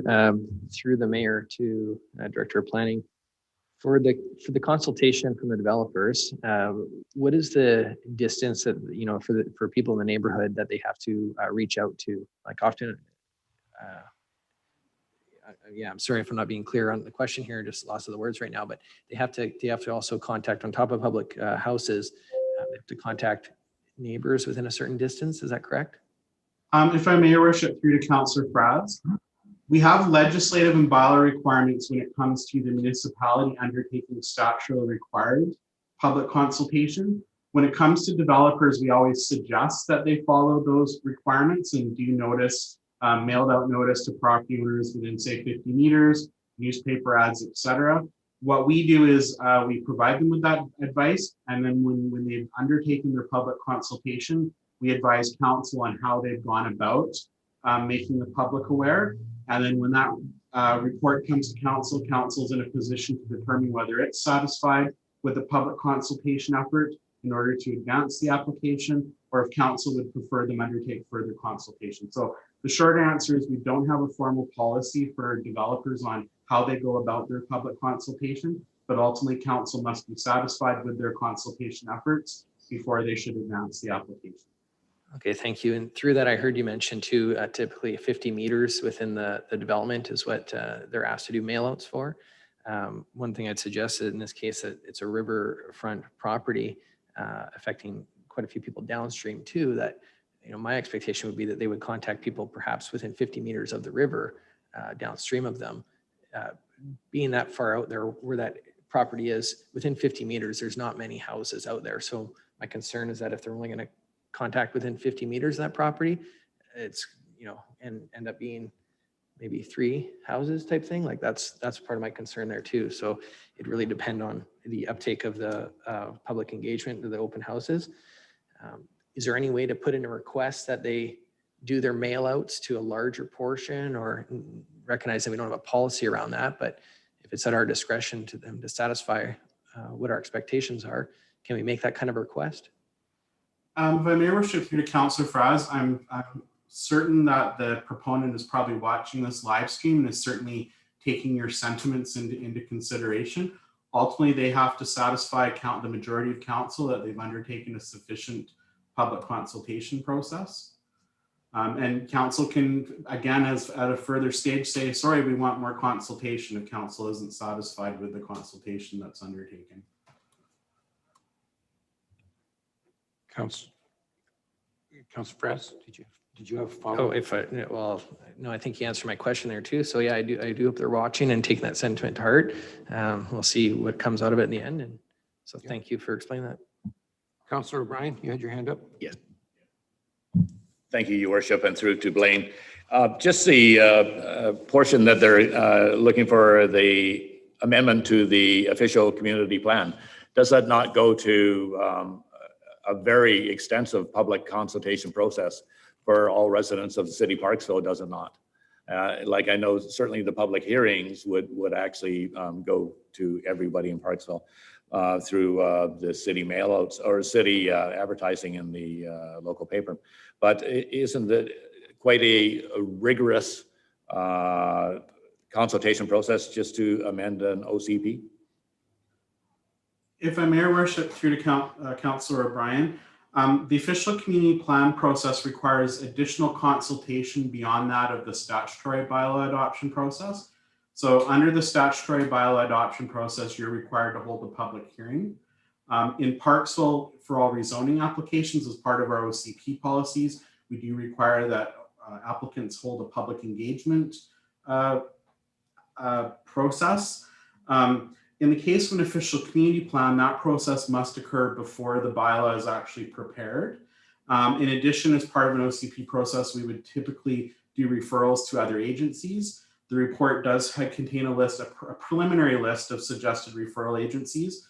At this point, we're not in a position to recommend referral until the application is a bit more solidified in what specifically is being proposed. As far as additional consultation, we would expect the proponent to hold a public open house in advance of the official community plan. Anyone in the community can provide comment. We would typically ask them to, prepare one or more newspaper ads of their open house and do other engagement works. But again, back to Councillor Adam Fraz, if council isn't satisfied with the level of consultation, when that report comes back on what they have undertaken, then council does not have to introduce the official community plan and can provide recommendations on further consultation opportunities. Thank you. This is, sorry. This is going to take quite a bit of time, but I think the most important part here is that they are taking upon themselves to do these public engagements. It's not part of the legislative requirements for the OCP or for the rezoning or anything. This is, I draw a similar comparison to next to the Beach Club when the developer there wanted to have a public input. So he invited people in and expressed their opinions on his, to get a feeling of where they're going. I don't think this is going to be an easy OCP and rezoning. I think we're going to see a fair amount of conversation from the public on this. So, let's see where it goes. I wish them luck on it, but let's let them have their first go at it. And then when they get it, it's my understanding they may not even have ownership on this property yet. They're still in that process. They're doing their due diligence. So this has still got a long ways to go before we get to OCP changes and rezoning changes. So if that's the case, let's just call the vote on this. All those in favor of the requirements or the recommendations? Opposed? It's carried. Thank you very much. Mr. Russell, keep going, please. Certainly.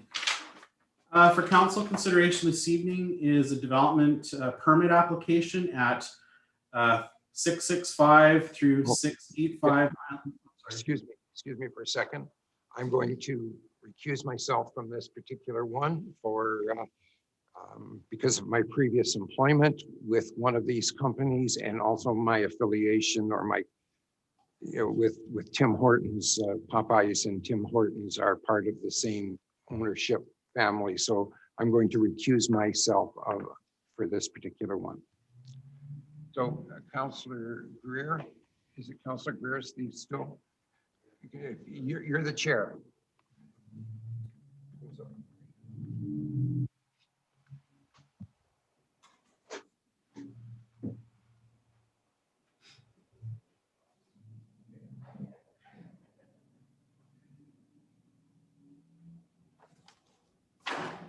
Okay.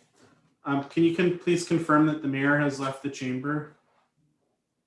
Yes, he has. The mayor has left the chamber. Thank you. So the city has received a development permit application at 665 through 685 Island Highway East and 670 Pioneer Crescent.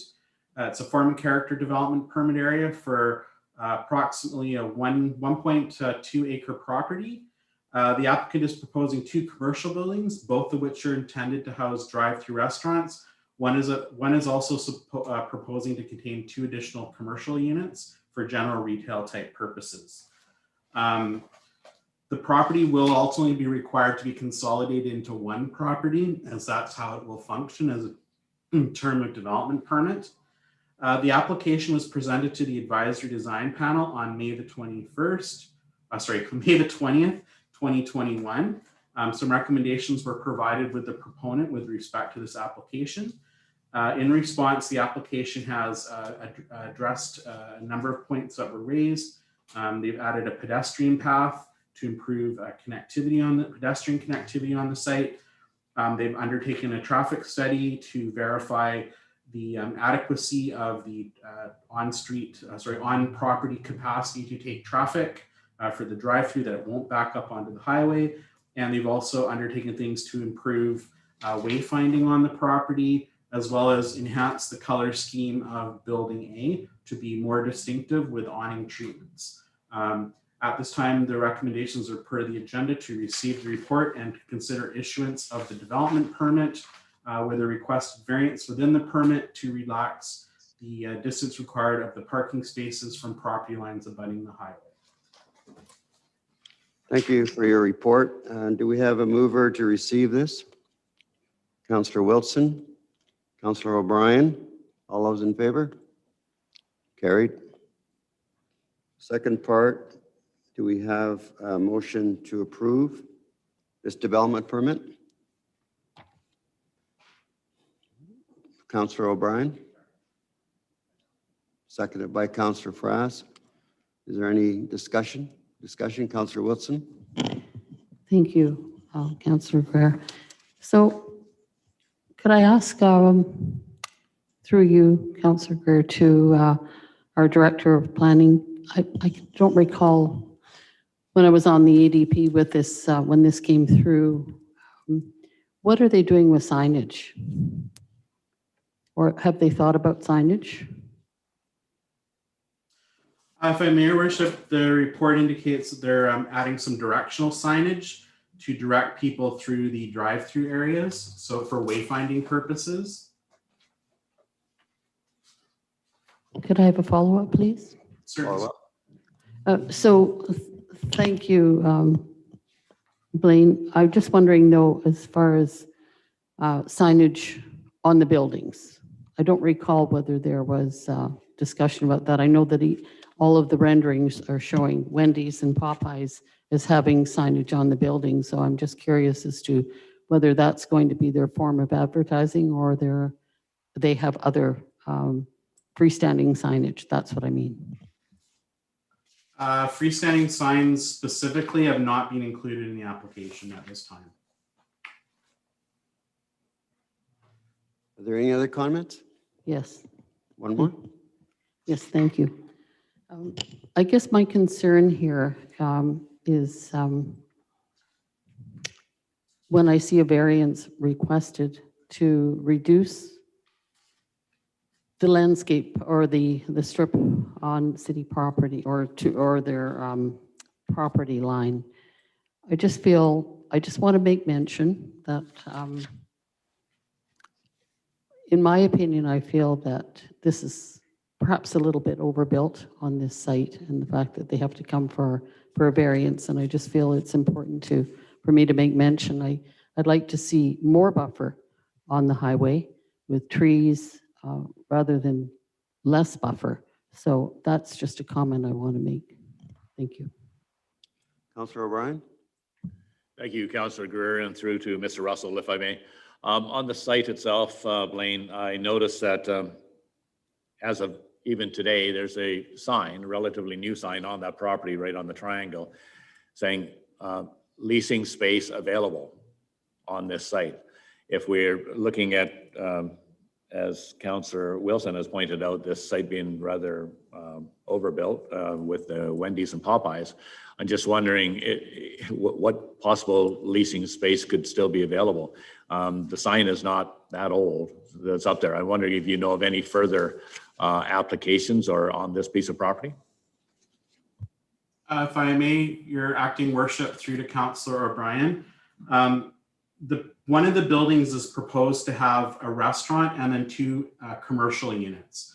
So at this point, they haven't lined up the tenants for those two commercial units, but it is part of the proposal. They do have two retail spaces available in the buildings that are under consideration in this application. Thank you. Councillor Wilson. Thank you, to your acting worship. Just one more question for our Director of Planning. I think I forgot to write down the page actually, but on one of the buildings, I believe it's building B, which is indicating as Popeyes. It actually doesn't indicate that it that the leasee is determined. So I think there is a little bit of confusion. Is Popeye's really coming to this site, or is that still up in the air? If I may, Your Worship, acting worship through to Councillor Wilson, it is our understanding that they're coming, but obviously we're not privy to their business dealings. And at the very last minute, it's entirely possible that someone could pull out of a business dealing that we're not privy to. So it's our understanding that they're coming, but again, it's a private business dealing.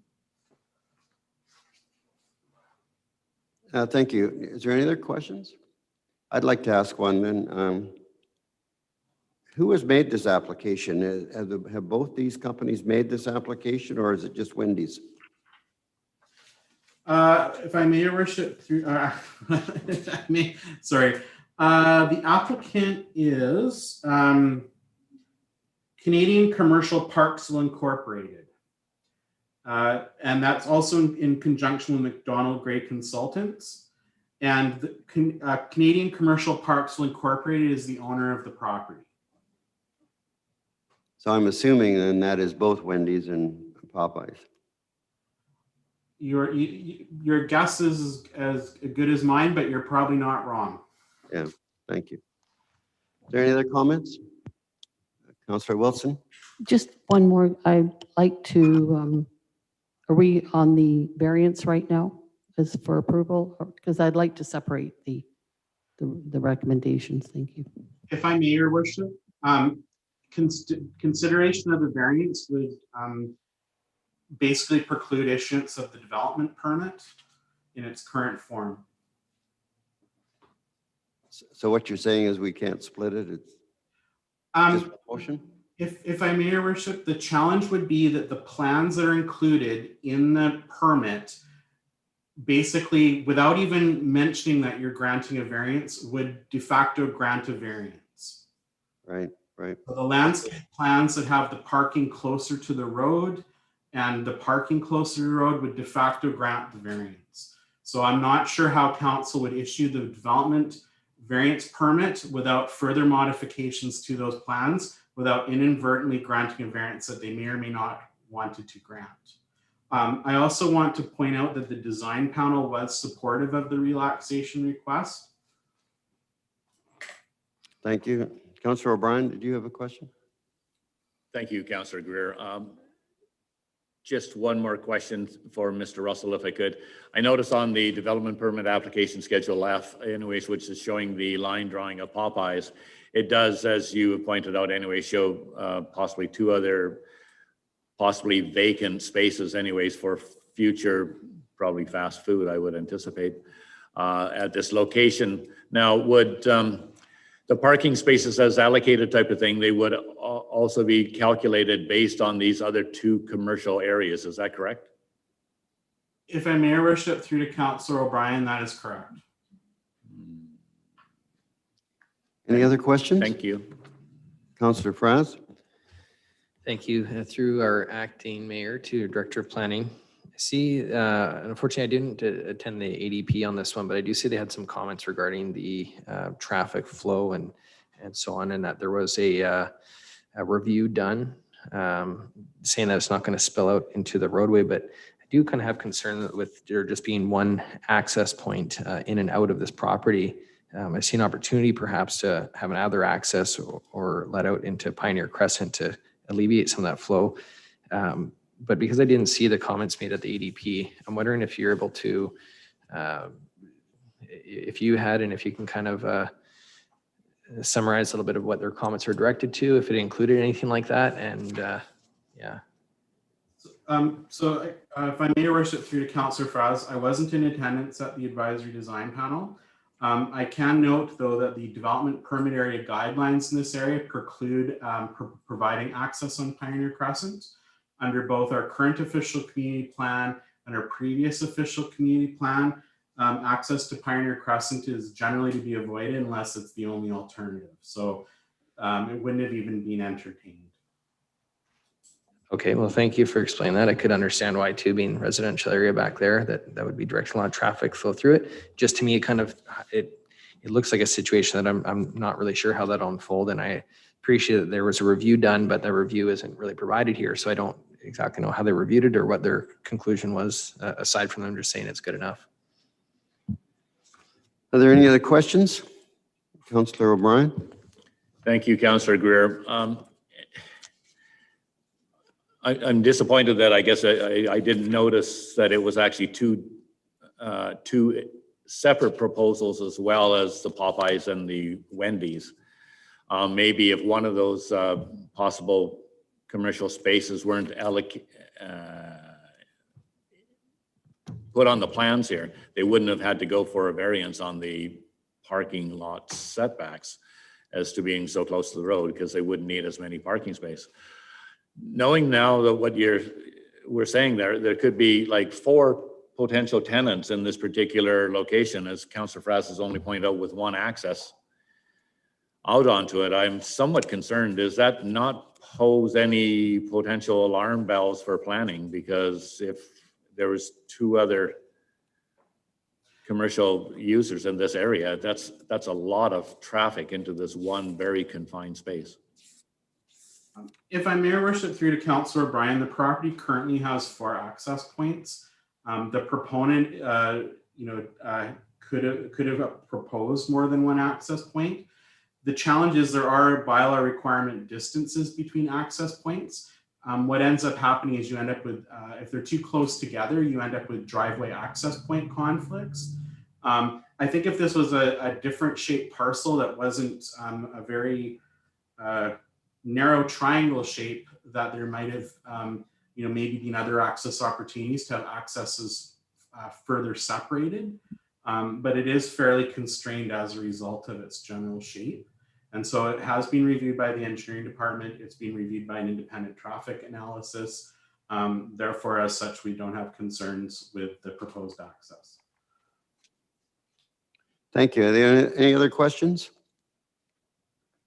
RCAO? If I may, Your Acting Worship, I just also would like to point out, I suppose, that the zoning which is on this property does allow for that density. And so the city has essentially approved that density through the zoning.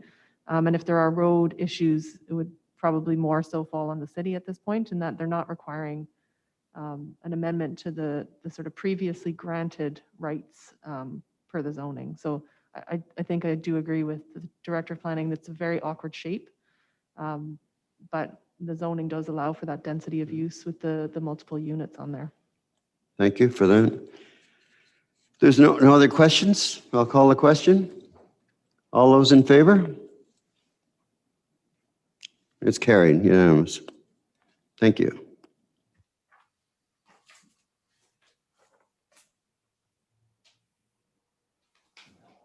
If I may, Your Acting Worship, we need to do number 3, which is the variance. Pardon me? We need a mover and a seconder for item number 3.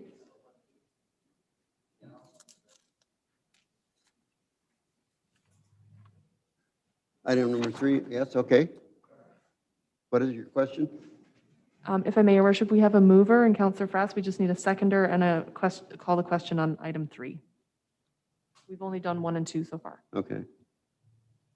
So we have a seconder for Councillor Frass? No seconder?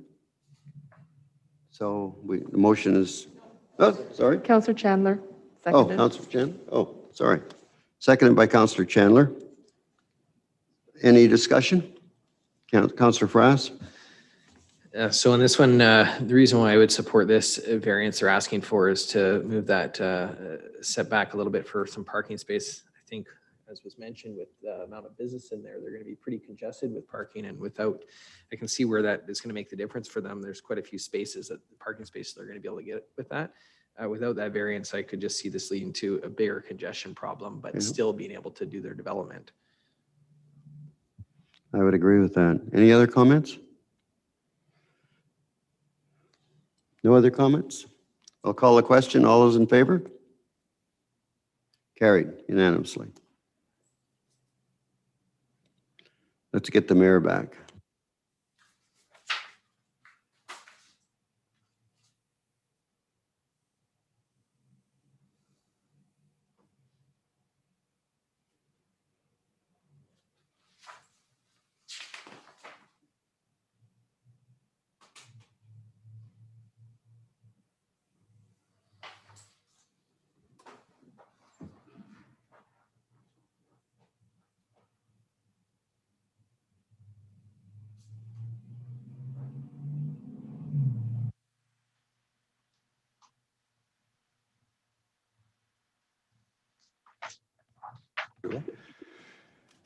All right.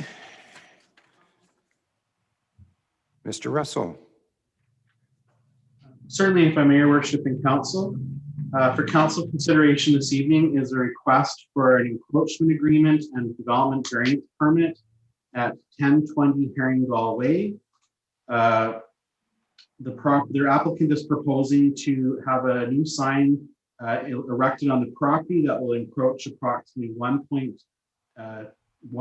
meters or 3.61 feet onto the publicly owned boulevard. In proximity to this proposed sign, there's also a portion of landscaping retaining wall. So if the city is in the position to allow for the encroachment of the sign, it's also being recommended to include the portion of retaining wall that's shown on the survey plan in its proximity. Copies of the easement, covenant, and development variance permit are attached to this report. Should council wish to proceed with this, there's obligations under legislation and city bylaws to undertake notice, both for the disposition of the land with respect to the encroachment agreement and with respect to the development variance permit for the signage relaxation to allow for the encroachment. In the recommendation section, there's a recommendation that the report be received.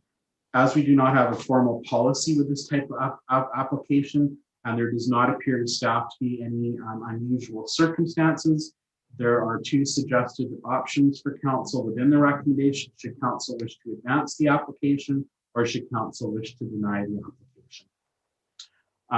In addition, the corporate officer can confirm or not. The proponent may or may not be in the wings should council have further questions of the proponent.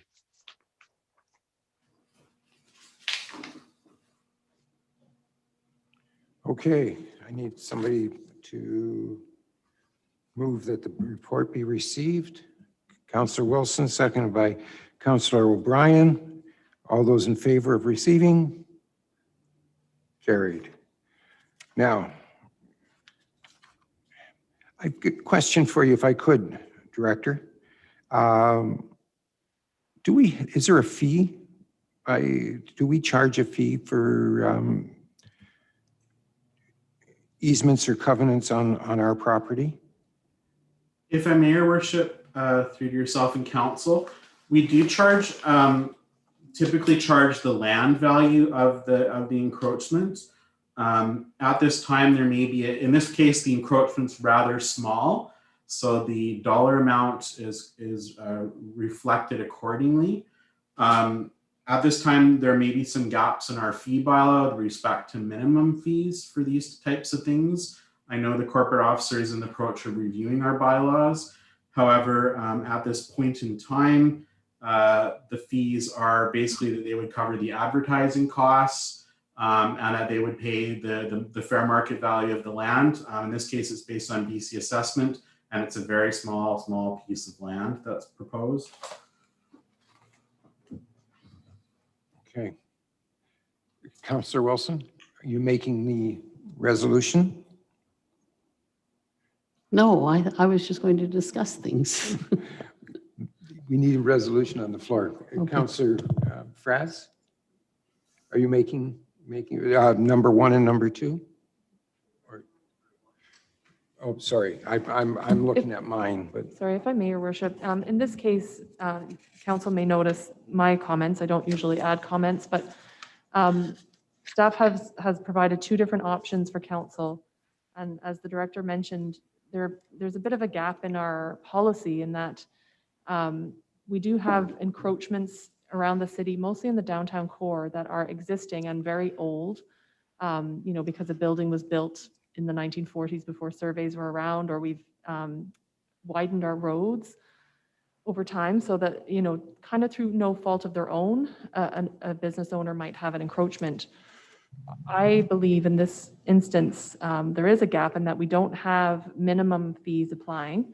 We also don't have a policy of council indicating whether we're willing to entertain new encroachments when there isn't a compelling safety or health and or very expensive reason, and that there's no other option. And so in this particular case, the planning department has been working with the applicant, but when it came through the administration department, we were able to identify that this is a significant amount of administrative work, but our processes don't really reflect that. And we also don't have any direction from council on whether or not these things should be even entertained.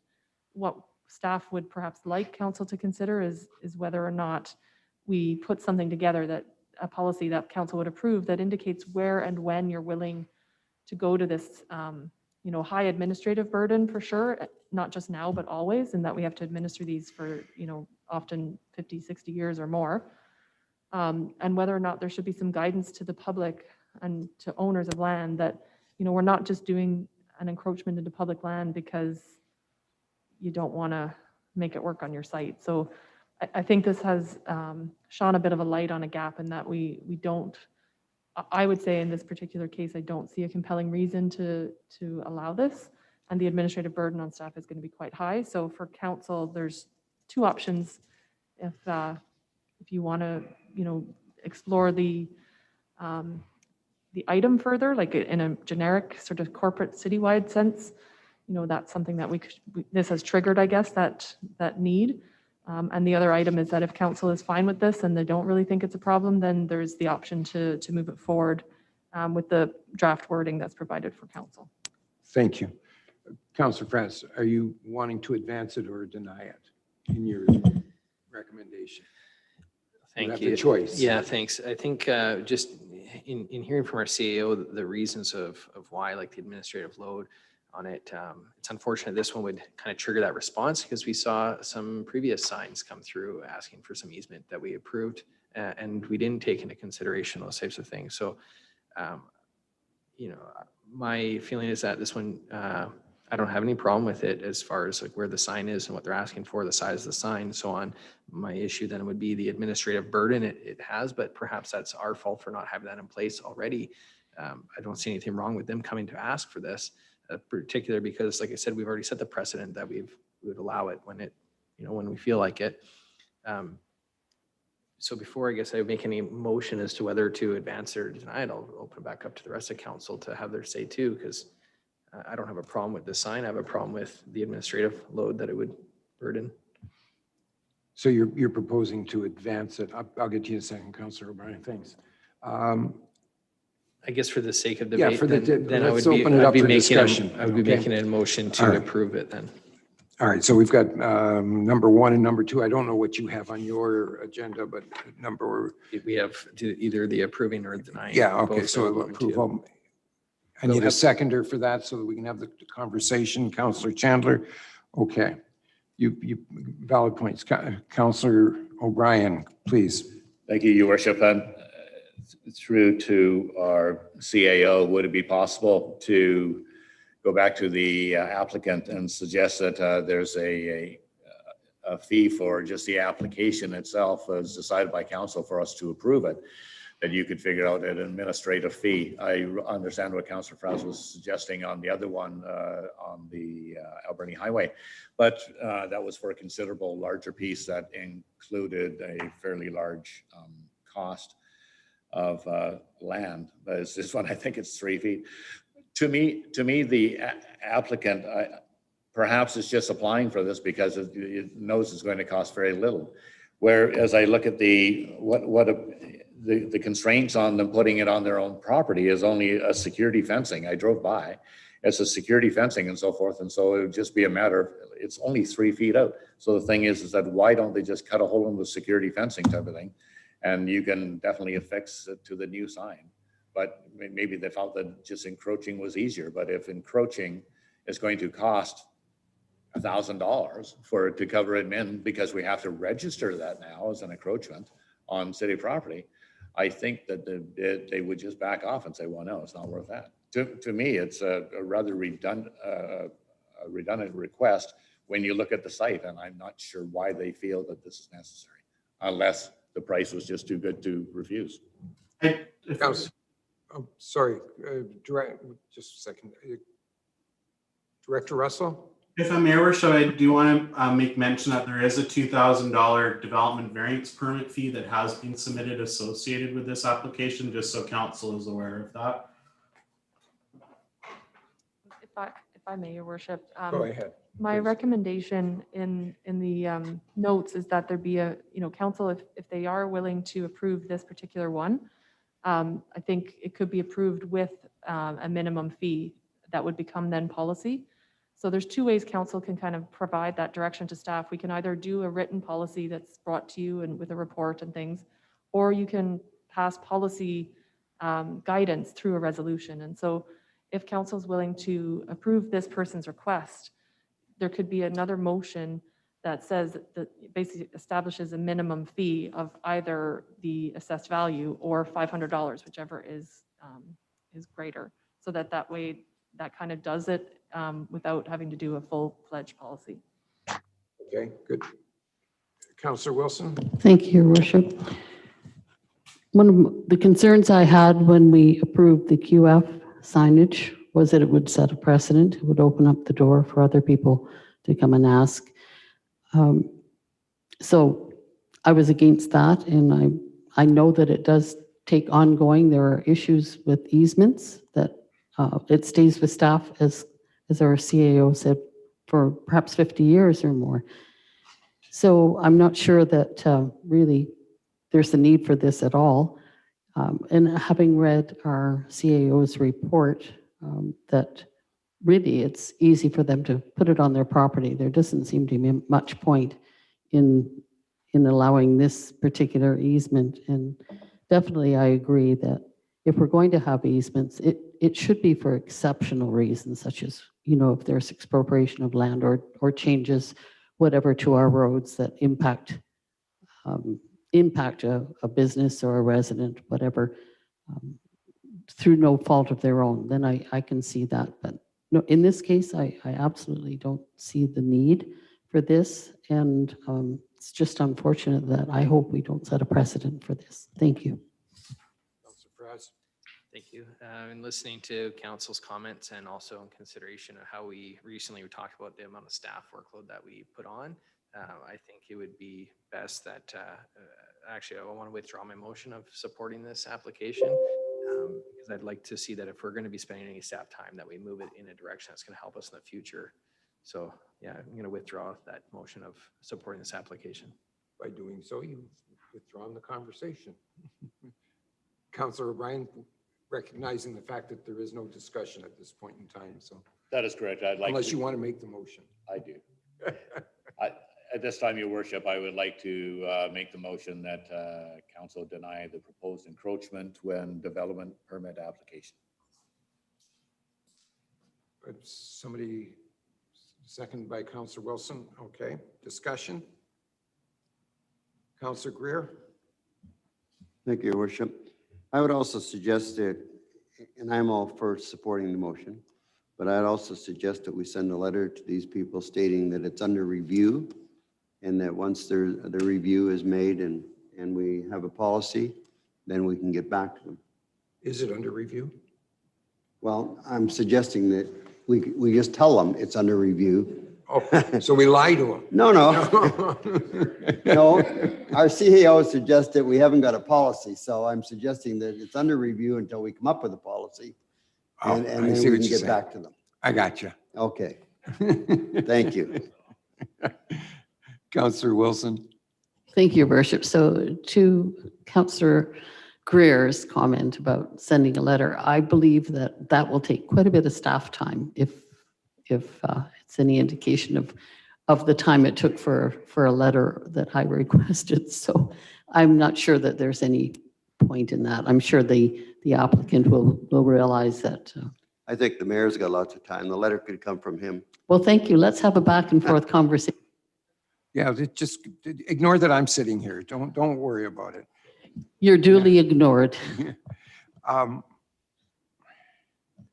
Yeah, I'm not in favor of the sign only because I do happen to believe that there's alternatives here. So I would not be able to suggest that we advance it any further.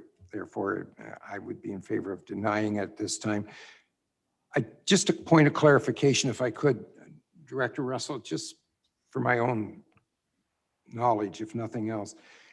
They've applied for a development permit, a variance to the development permit. Did I hear you say that earlier? If I may, Your Worship, correct, in order for the sign to be within the public boulevard, it needs a relaxation because it's technically, in a sense, a third-party sign at that point. So there is a variance application that has been applied for in conjunction with the encroachment. Okay, so just so everybody's clear, there is a $2,000, I think you said? That is correct, yes, Your Worship. $2,000 fee for them to do this, but whether it's the right thing to do or not is the question on the table. So, all right, if nobody else has any more to add to this conversation, I'll call the vote. All those in favor of denial? I think it's unanimous. Thank you. Mr. Russell, you're 1 for 1. You're 1 and 1 right now. So here's the tiebreaker. Certainly. So the City of Parksville has for some time considered development of an access to pedestrian-oriented greenway linking the community park to Rath Trevor Provincial Park. This report is intended to introduce to the public a preliminary environmental impact assessment for a potential portion of greenway between Nervous Lane and Shelley Road, and to seek council direction on next steps. In a lot of recent effort in the past has been focused on a crossing of the Englishman River. Due to unresolved complexities, this aspect has been put aside for the time being. The Parks and Trails and Open Space Master Plan has envisioned a route from Nervous Lane to Shelley Road, up Turner and along Martindale, and across the Orange Bridge. I'm just going to share my screen, if I may, and hopefully this will work.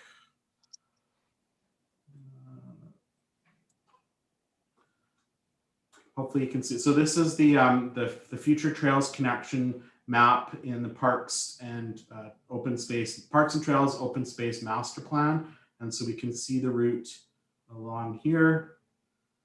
I'm not sure why it's not letting me change pages.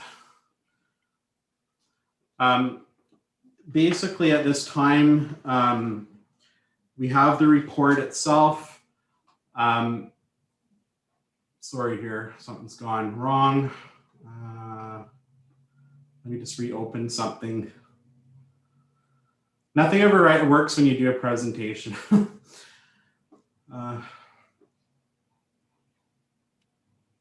Sorry. Okay, here we go. One more moment.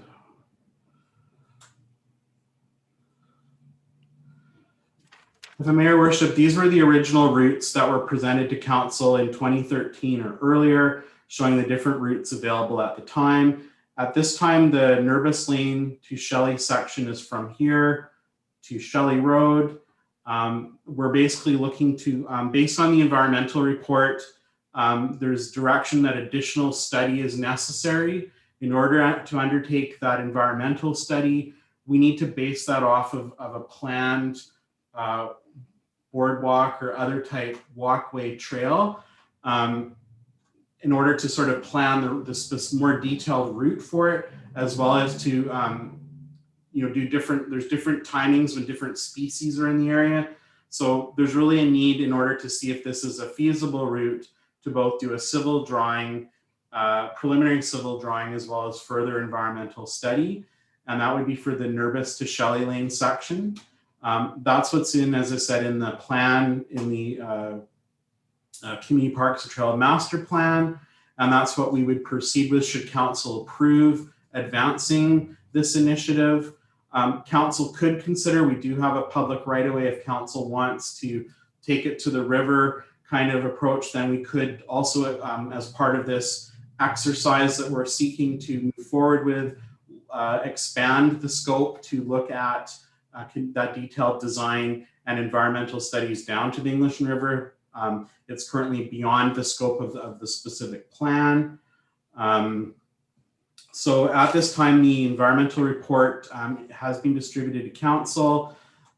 Should council wish to, if council hasn't had an opportunity to get into it in detail, really the page 45, 46, 47 and 48 are really kind of the nuts and bolts on next steps in the environmental process, as well as other recommendations to move ahead. So at this time, we're seeking to fulfill the recommendations per the agenda, that council received the report, that the environmental impact assessment report that was prepared by WPS Canada Inc., dated March the 30th, be posted on the city's website. That staff to continue to have ongoing communications with representatives of Nature Trust. That staff develop a communication engagement strategy for the Greenway, and that staff proceed with request for quotes or request for proposal for preliminary civil designs and further environmental study of the Greenway in order to advance this project.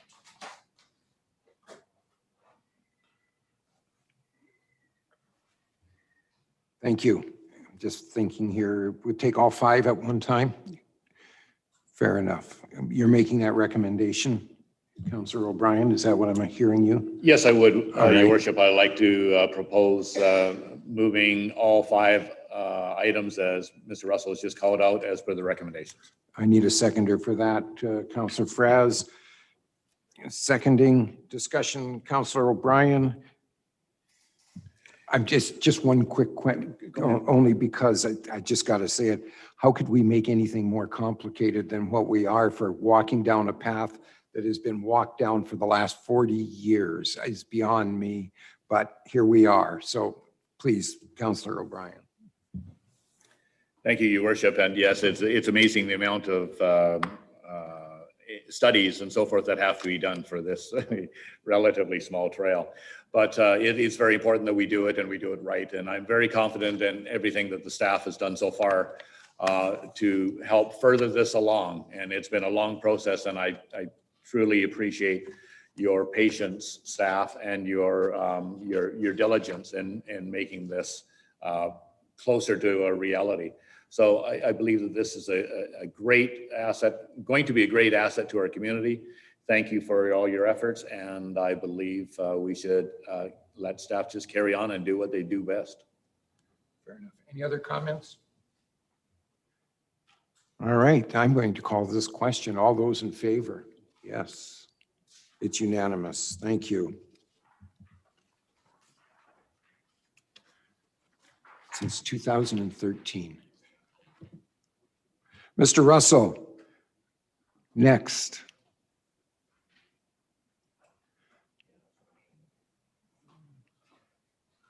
If I may, Your Worship, for council consideration as a presentation of an electrical vehicle charging station participation agreement. So this is something that originated probably about more than 2 years ago at the regional district. The regional district was approached by the Community Energy Association, who applied for a grant for electrical charging stations within the region. And in order to proceed further with that, so the grant was ultimately awarded. In the case of other participating municipalities outside of the RDN, the municipal government is actually contributing approximately 1/3 of the cost. In the case of Parksville, Qualicum, and Lanceville, the RDN has paid that portion of it.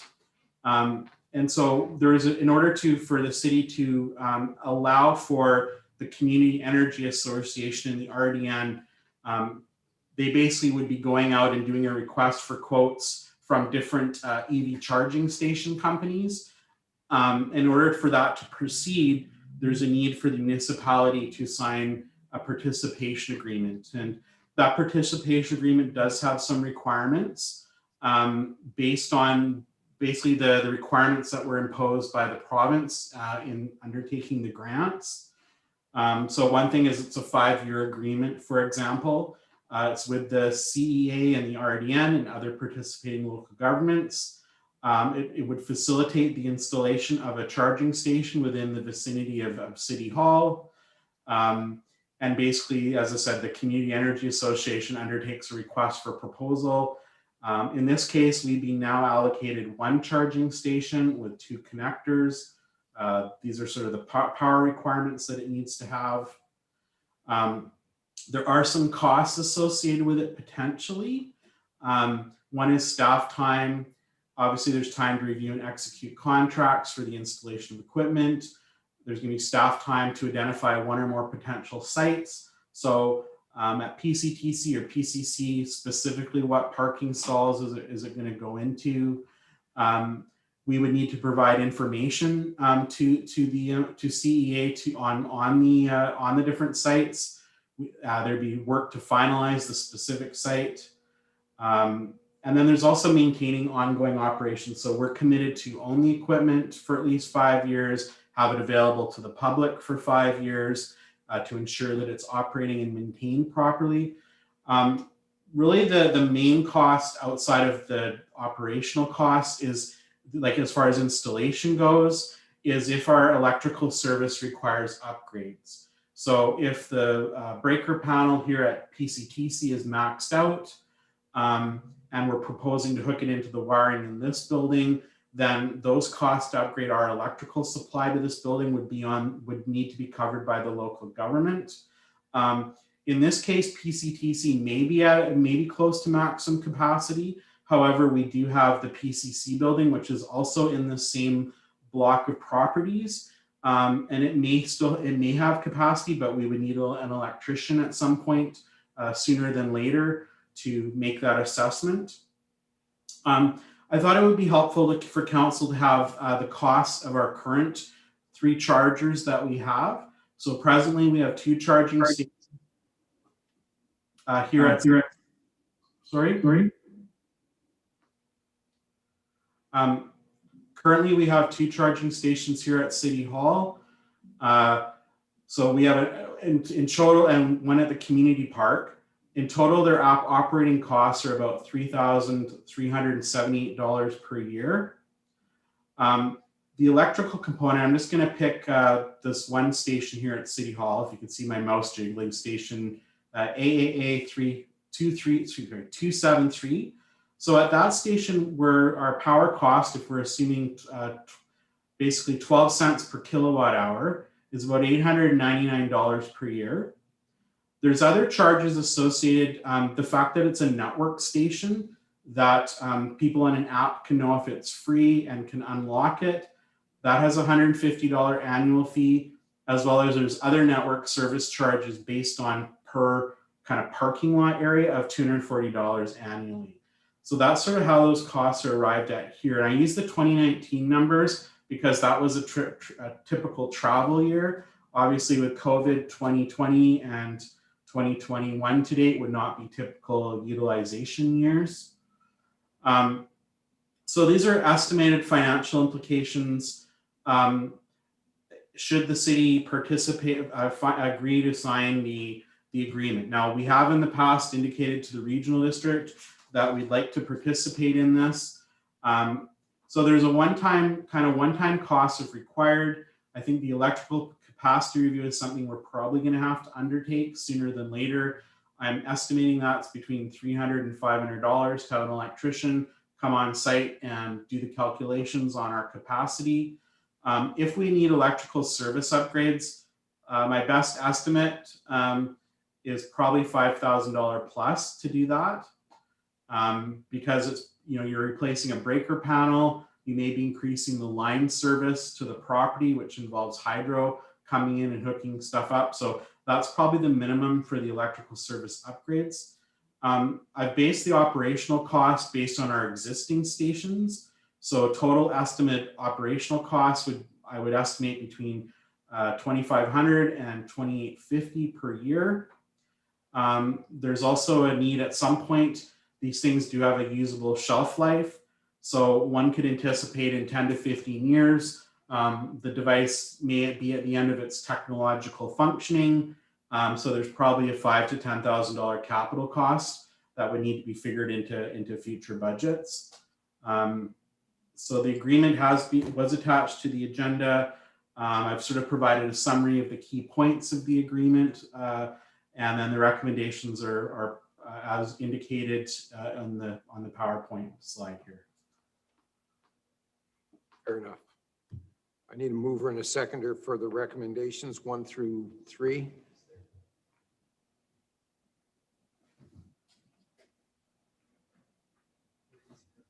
Oh, do you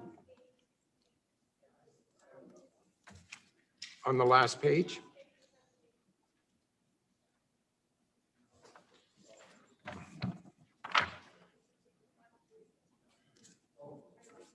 Yeah, okay, sorry. I thought you had it on your agenda, but it is on the last page of the presentation. Are you making the motion, Councillor Wilson? Seconded by Councillor Fraz. Discussion, Councillor Wilson. Thank you, Your Worship. To our director, Russell, can you tell me if there are any grants for this, that ongoing grants that would help offset the costs? If I may, Your Worship, through to Councillor Wilson, I am unaware of any grants to date that cover operational costs.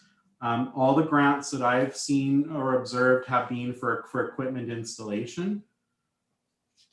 So the previous stations, for example, they were part of a grant for the equipment, and we've maintained the cost of that equipment. Follow up. Follow up, thank you.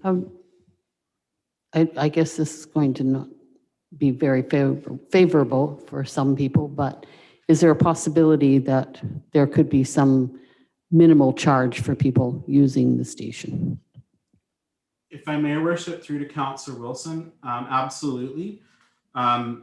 Most places are, not most places, but places that do charge are charging anywhere in the vicinity from $1 per hour to $2 per hour.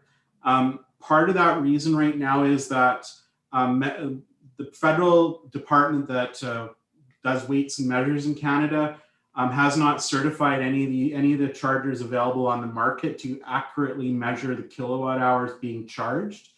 Therefore, at this point in time, we can charge on a per hour basis, rounded to the nearest minute or whatever, but we can charge for time at the station.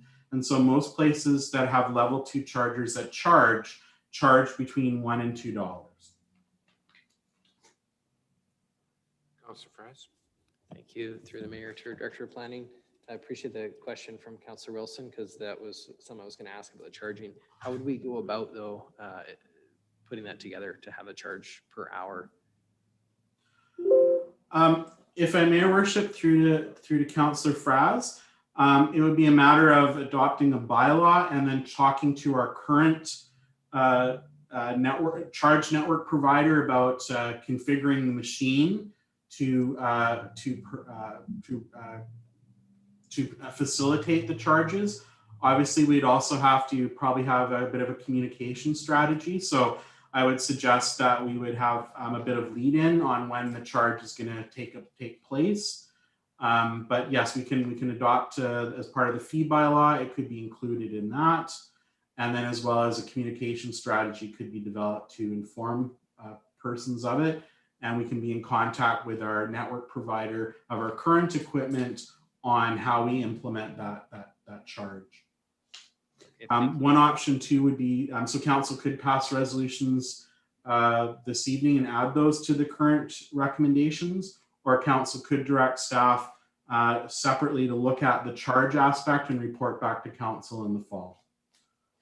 Yeah, thank you, because I do think that is an important part to have, especially as cost of fuel are increasing dramatically. There's a big push towards electric vehicles, and I don't think anybody should be getting a free ride out of it, or other people subsidizing the fuel for certain groups to be driving around. So thank you. Thank you. Councillor Greer. Thank you, Your Worship. I wouldn't support this the way it stands, and simply because I think it's pretty premature. The percentage of electric vehicles right now are in Parksville, and those coming into Parksville are very negligible. But anyways, I would only agree with something like this if there was a proper charge being put forth. Right now, we've got, 3 charges in town, and everybody's charging them up. I see one car in particular down the park every day for 4 hours, and I think that's very unfair. So unless there's a really good charge, I would certainly not recommend putting in these for nothing. Thanks. Okay. Councillor O'Brien. Thank you, Your Worship, and thank you, Mr. Russell, for the presentation here. I've seen systems where they've used tokens and so forth that becomes really cumbersome. I assume that the charging would be like from an app on your phone type of thing, that you would be able to take care of, each individual would take care of the charging. But And further to that, to what Councillor Greer was referring to, I think you're suggesting that on the quick charge anyways, it would be of a cost of $1 to $2, but I think it's unfair to burden the taxpayers of Parksville anyways with all these other one-time costs and so forth. I think that should be factored in to a charge, and I'm suggesting it's more than $1 to $2 after, you know, it's cost right now for the usual gas-powered vehicle, you know, way more than that. So the thing is that I believe that it's incumbent upon City of Parksville to try and recover these costs. Without recovering the costs that we're putting in, then it is no fair, as Councillor Fraz pointed out, it's an unfair subsidy. So really, I would definitely be in favor of looking at deferring this until staff can give us a costing analysis and what that would look like at a later meeting in the fall. For me?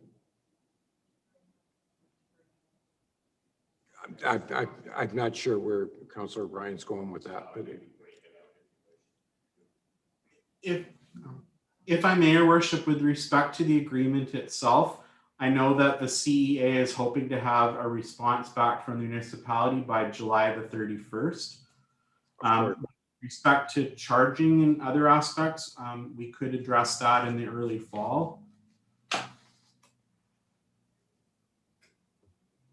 If I may, Your Worship, once these are installed, we could also kind of take a year to monitor and look at usage and look at a bit of a program, and then come back to council with some recommendations that take into account the capital cost and the sort of asset management cost, and then perhaps we have a bit more information about how well they're being used.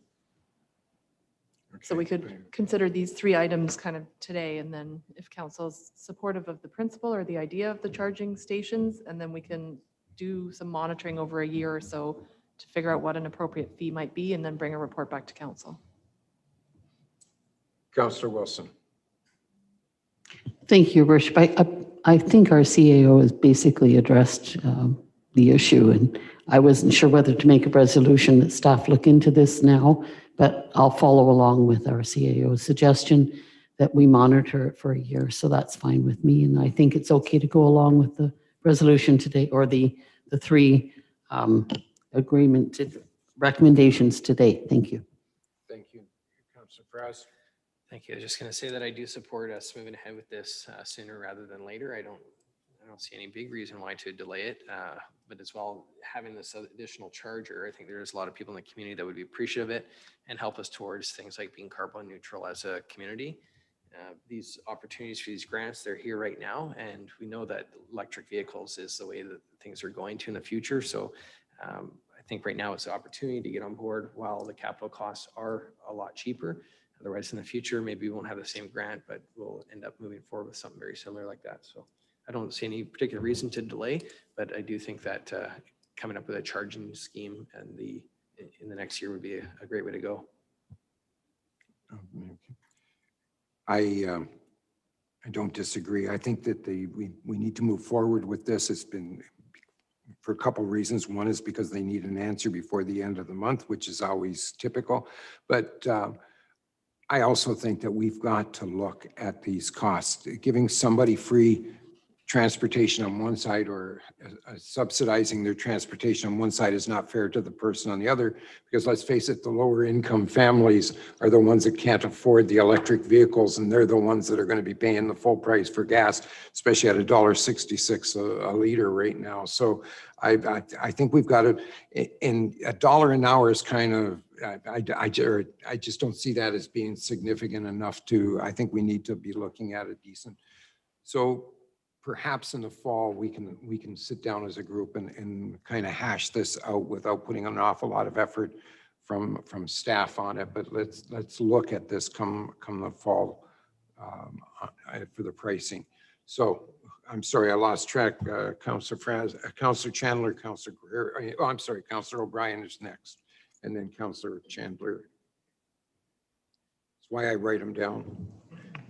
Thanks, Your Worship. And after listening to the suggestion by our CAO, I think it would be fair to evaluate all the costs after a year once these are set up. I'm certainly in favor of them moving along, especially if they need a deadline answer as usual.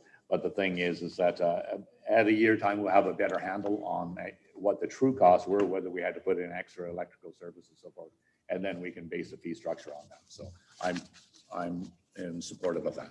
Thanks. Councillor Chandler. Thank you, through your worship. Just a comment. I think that, you know, this is something that we do need to do. I think just on a perspective of following along with what's happening with the clean energy scenario. And I think also there's going to be lots of money, especially with, you know, potential elections looming. We're going to see some grant dollars coming out for that reason. But I also think that we shouldn't necessarily concentrate these units in one area. I don't think they all need to be downtown. I think we should look at different regions and different areas. And even in the downtown core, I mean, rather than being at the PCTC and maybe putting it at, you know, right in the downtown core. So when people are charging, they can actually spend some money in town here. Maybe that's a way to recover funds too, rather than just off the machines themselves. So They did require that we own the land. That was part of course, yeah, which we would in a couple of cases in possible downtown locations. I hear what you're saying. Yeah, that's just a comment. Thank And you. it's a good one. All right. Councillor Greer, yes. Thank you, Your Worship. Yeah, I would support it as long as we're charging. I don't think people should get a free ride at all. And the other thing is, how many are we talking here and where are they going? Isn't it? Two. If I may, Your Worship, through to Councillor Greer. So in this case, we're talking one charging station that will have 2 charge plugs on it, so 2 nozzles. So it's kind of similar to the current machines that we have that support 2 cars. This will support 2 additional vehicles. I should mention that in this case, about a year, almost 2 years ago, we had to identify sites and provide them to the regional district. So at this time, this general civic complex of PCC and PCTC are the location that this charger would go. The regional district is installing 2 chargers at their under the same grant at the arena at Wembley Mall. So we're looking at 2 charging stations? Yes. Effectively, yes. It's one unit that has 2 hoses that can charge 2 cars at once. And how do you ever control the fact that somebody will sit there for 4 hours and charge their car? It annoys me when I see this one car, particularly every day, getting a free charge on taxpayers' money. Certainly, if I may, Your Worship, through to Councillor Greer, one way is we do have a sign that has a time limit that can be enforced. The other way is you can also do surplus charge times where the rate goes up after someone's overstayed their welcome. Subject to technology capable of doing that. Well, I certainly believe in charging. I don't think anybody should get a free ride. Okay, let's moving right along. All those in favor? Unanimous. Thank you. Mr. Lonsdale, provide the information report regarding the Hearst Avenue West and Memorial Avenue Renewal Construction Project. There he is. Good afternoon, Your Worship and Council. My name's Michael Lonsdale. I'm the Senior Engineering Technologist here with the city, and I've got a very brief presentation for you all regarding the Hearst Memorial Avenue renewal projects. If you'll just bear with me for one moment here while I share my screen.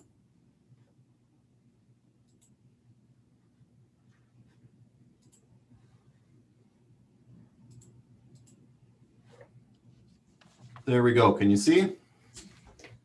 We can. Perfect.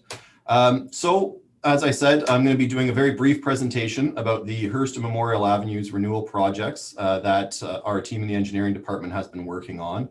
I'm hoping that the graphics and videos that I have in the presentation here are going to be doing a lot of the speaking for me along the way. But if there is any more information that you need, or if I move too quickly through a particular image or video and you'd like me to go back, please just let me know. I know it can be a little bit hard to follow along and change there with some of these things as they can move along fairly quickly. These projects are on 2 of the oldest streets in Parksville. I've got a couple of pictures here of Hearst Avenue and Memorial Avenue from a little over 100 years ago with some notable local landmarks of the, at the time, Rod and Gun Hotel and the McMillan Schoolhouse, now the McMillan Arts Centre. as well as the memorial trees shortly after they were planted along Memorial Avenue. Moving forward, this project is going to be extending from McMillan Street South all the way over to Alberni Highway for both Hearst Avenue West and Memorial Avenue. And it's going to be addressing numerous aspects of those roadways, including updating underground infrastructure that's reaching its end of its service life.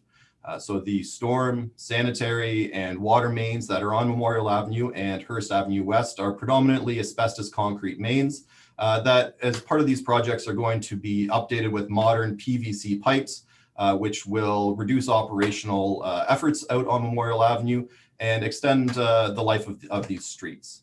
I'm going to go through the streetscape configuration here on our next slide that looks very similar to this one, but it has the trees removed for clarity only. So for Hearst Avenue West, the configuration of the street largely remains fairly similar to its current configuration. There'll be two-way traffic. There will be parking on the north side and south side along the street for Hearst Avenue West. Some of the notable improvements as part of this project for the street have to do with the pedestrian thoroughfare through there and the improved pedestrian facilities.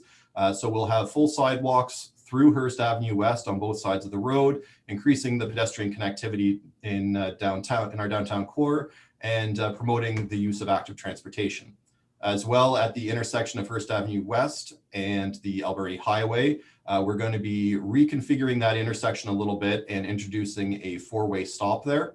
And what that's going to do is allow vehicles traveling on Hearst Avenue West eastbound to be able to turn in whatever direction they need to continue their journey through downtown Parksville.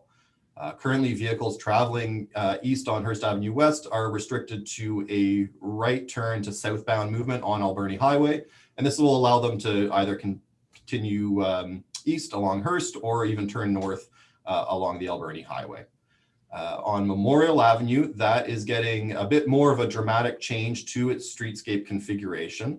The plan for Memorial Avenue will be to introduce a one-way road with street parking on the south side of Memorial Avenue. The traffic will flow from McMillan Street South to the west, going east to the hopefully soon to be Memorial Plaza, and then being rerouted towards the south and towards Hearst Avenue West through the city-owned parking lot. The design for the reconfiguration of that city-owned parking lot was done with the intent to make it look like a street that people are used to driving down and making it a very natural feel for them to continue driving through here. And then as drivers come to Hearst Avenue West, they'll be able to, again, go in whatever direction they need to as they drive through downtown Parksville. The vehicular intersection at Memorial Avenue and the Alberni Highway is going to be decommissioned, and we'll have a couple of pedestrian crossings. And on the east end of Memorial Avenue, we'll be establishing that Memorial Plaza that I'm going to get into a little bit more in just a moment here. But before we get there, I thought I would show a quick video of how vehicles will be able to travel down Memorial Avenue onto Hearst through that city-owned parking lot so that council is able to understand the design intent. So here we are entering Memorial Avenue from McMillan Street South. You'll notice the additional green space given back to the memorial trees, the improved pedestrian facilities on both sides of the road. As we come up, there'll be a mid-block crosswalk here with a bulge out, which will promote traffic calming along Memorial Avenue. And then vehicles are directed to the south through that city-owned parking lot, out towards Hearst Avenue West. And in this case, we're going to proceed past the Legion and the Rod and Gun over to that new four-way stop at Hearst Avenue West and the Alberni Highway. And for the Memorial Plaza, I think this is a really exciting opportunity for the city. We have designed this plaza to be in really good keeping with the feedback that we received from the community during our public engagement sessions on this project, and have really tried to design this to be a place for Parksville to come together. That's our real hope for Memorial Plaza. So I've got a video here coming through Memorial Plaza from the Alberni Highway, traveling to the west. Right now we're showing it with a food trucks in here and people out enjoying a meal or socializing with their friends, children playing. There's a lot of space for everybody in Memorial Plaza. And then we come over to Memorial Avenue and the eastern terminus of Memorial Avenue. I've got a couple of still images of Memorial Plaza as well. So this would be looking in from the east end, looking west from Alberni Highway. Here we are looking kind of northwest at about the midpoint of Memorial Plaza. Again, we've just got it set up here with food trucks showing. It could be utilized for market stalls. It could be utilized for cultural events. We've designed it to be a really flexible space that can be responsive to whatever the city and the community desires in this space. Here is Memorial Plaza looking from the east end of Memorial, looking east. And another view looking southeast into Memorial Plaza with the reconfigured city-owned parking lot in the background. And finally, here's a picture of Memorial Plaza with all the excitement and people and food trucks removed so that you can get a good idea of what the space is designed to look like.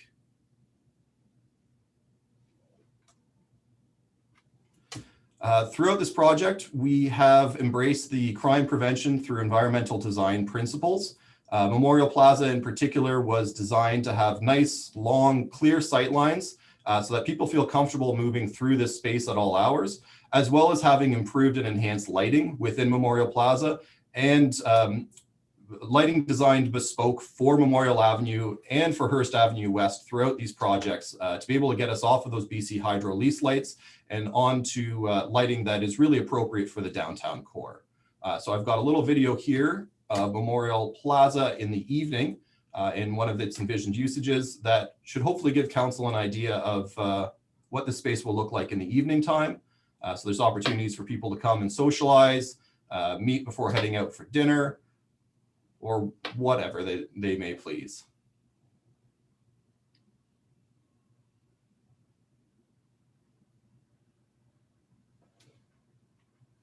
Here is another image of Memorial Plaza in the evening, looking towards the west from the Alberni Highway. So as I said, we have enhanced lighting that's been designed specifically for Memorial Plaza, and it includes elements like the bollards in the foreground here. On the far right and the far left are lit bollards. We have additional street lighting in the area and pedestrian lighting throughout the plaza. And here's the final envisioned usage for Memorial Plaza with a cultural event going on. Like I said, we really hope this will be a space for Parksville to be able to come together and enjoy the downtown core. I'd be happy to answer any questions you may have on my presentation. Thank you very much for having me today. Thank you very much, Michael. Nice first job. Thank you. Okay. Do we have any questions for Michael to begin with? And then we'll go on to the recommendations. Councillor Wilson. I would, thank you, Your Worship. Michael, I was just going to ask, are you going to put this on YouTube on the website as you did before with the other drawings you had? If I may, through Your Worship, to Councillor Wilson. Yes, our intent is following the council meeting this evening and hopeful approval from council. We'll be updating the memorialave.ca website that the city's been maintaining, as well as the Let's Talk Parksville tile for this project. We'll have these videos available on those venues and on the city's YouTube page. And we'll be showing these graphics there as well and explaining it in a bit more detail than I did in this presentation, just what we have in the space and how it can be used following construction. Councillor O'Brien, did you have a question? Thank you, Your Worship, and through to Michael.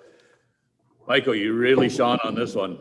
I just can't believe it. You did your share of listening and you went through all the process and you come up with just an amazing project. So you really showed your stripes on this one. Well done, sir.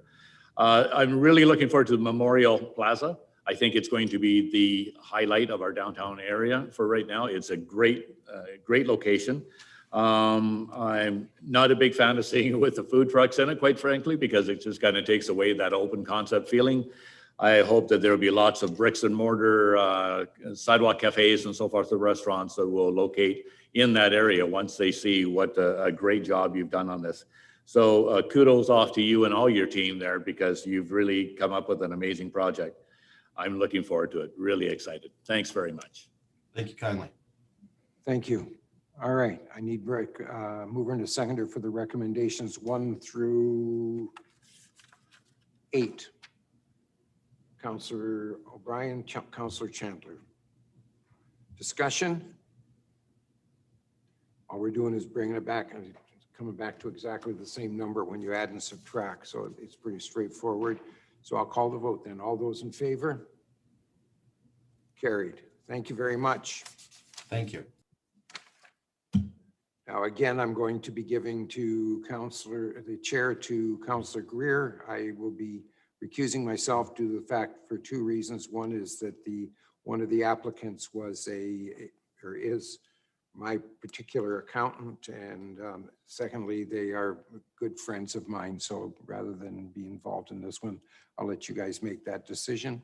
So I will recuse myself. Thank you.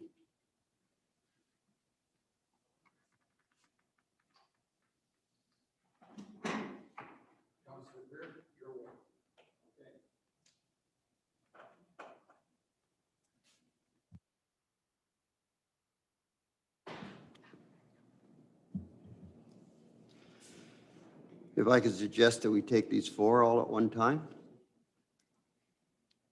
Any objection to that? Are you going to make a presentation first? I can introduce it if you like. You want Yep. to do it first? Sure. Yep. Okay. Good evening, I guess we are now. Just for your consideration this afternoon, my report starts on page 151 of the agenda package.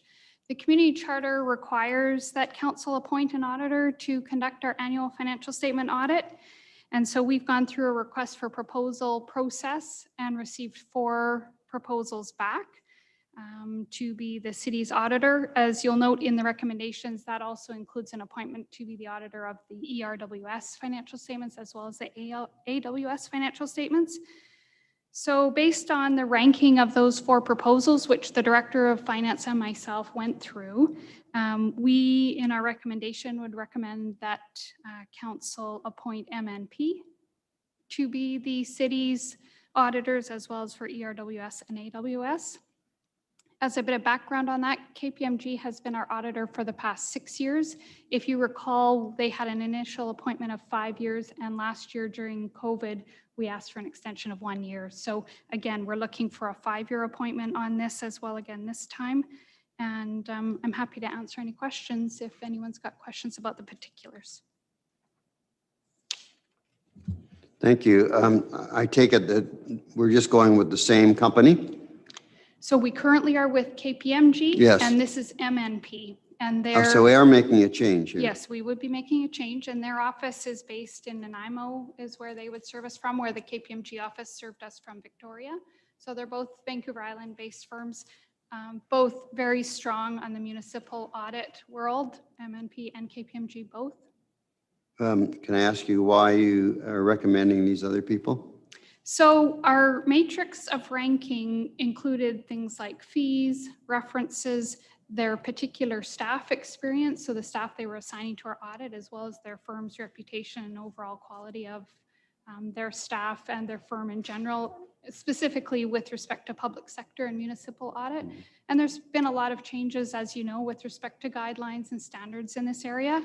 And so just based on that ranking, KPMG and MNP are very close, but there was a significant differential in the fees. So given that the fees are a portion, it's not the only thing, but that was enough to sway us towards MNP.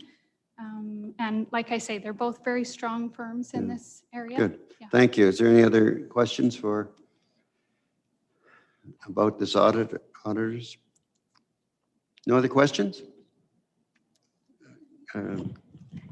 Thank you, your acting mayor. Yeah, Councillor Wilson. What is the experience, unless I missed this, what is the experience for the new firm that you're proposing as opposed to KPMG? Through yourself to Councillor Wilson. They're both very experienced. The partner that would lead our audit, I've worked with in the past in 2 different public sector audits. He's very experienced and would be as much as our KPMG partner that was involved. So, and he brings a staff that does a lot of municipal audits. KPMG and MNP probably have the majority of municipal audits on Vancouver Island for sure, and perhaps in British Columbia. So there's a lot of experience both in seeing other scenarios in other municipalities, as well as being kind of thought leaders in terms of standard setting and review of municipal legislation and things like that in BC. So both are strong, but like I say, on Vancouver Island, MNP has a very strong presence. Are there any other questions? Councillor Wilson? Just going to have a follow-up. Thank you. That's fine. Would there not be a little bit of a lag time for the new firm to get up to speed on what's going on in Parksville, whereas our previous firm is quite familiar with our books? Through the acting mayor to Councillor Wilson, absolutely. And I did discuss that a little bit in the report. Certainly there's less fees to be paid, but there will be some staff costs associated with just getting up to speed with the new firm, as well as KPMG's been with us through the whole ERWS kind of transition into an operating system. So they bring a lot of knowledge in that area. So certainly that was a strength of theirs. Like I say, I have worked with MNP in the past, and I have found that the transitions actually go quite well because they're both very experienced in these areas. They are looking at other municipalities. So you're absolutely right. The first year is a transition year, and there'll be some extra weight on staff as a result of that. But the fee offset was significant. Yeah. Are there any other questions? Councillor Frass? Thank you. Question through our acting mayor to staff here. Just looking back a little bit of history here too, because I don't know how long back they go. KPMG, you said they had 5 years with them. And prior to that, who did do we have KPMG, and also has MNP ever been part of the proposal before? Right. Through the acting mayor to Councillor Fraz. So we had KPMG for the last 6 years, and prior to that, we had McGorman McLean for about 32 years, something like that, which is a local firm. What I will also add with respect to MNP is they've been the RDN's auditors for some time, and so there is that familiarity on their part with working with us a little bit on a couple of things, including ERWS. So they have some familiarity coming into it already with ERWS because they've looked at it from the RDN side. Any other questions? So can we take the 4 of these requests with one motion? Do we have someone to move it? Councillor O'Brien? Councillor Chandler? Any questions? All those in favor? Carried, unanimous. Thank you. Thank you. Thanks very much for your report.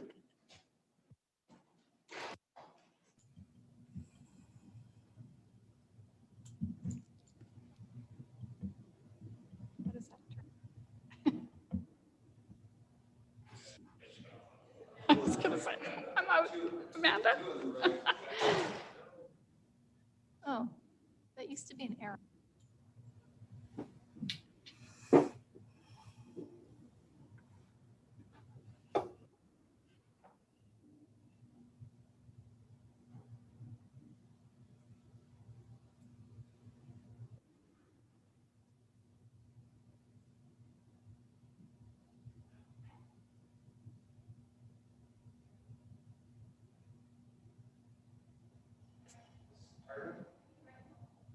Ms. Tardif?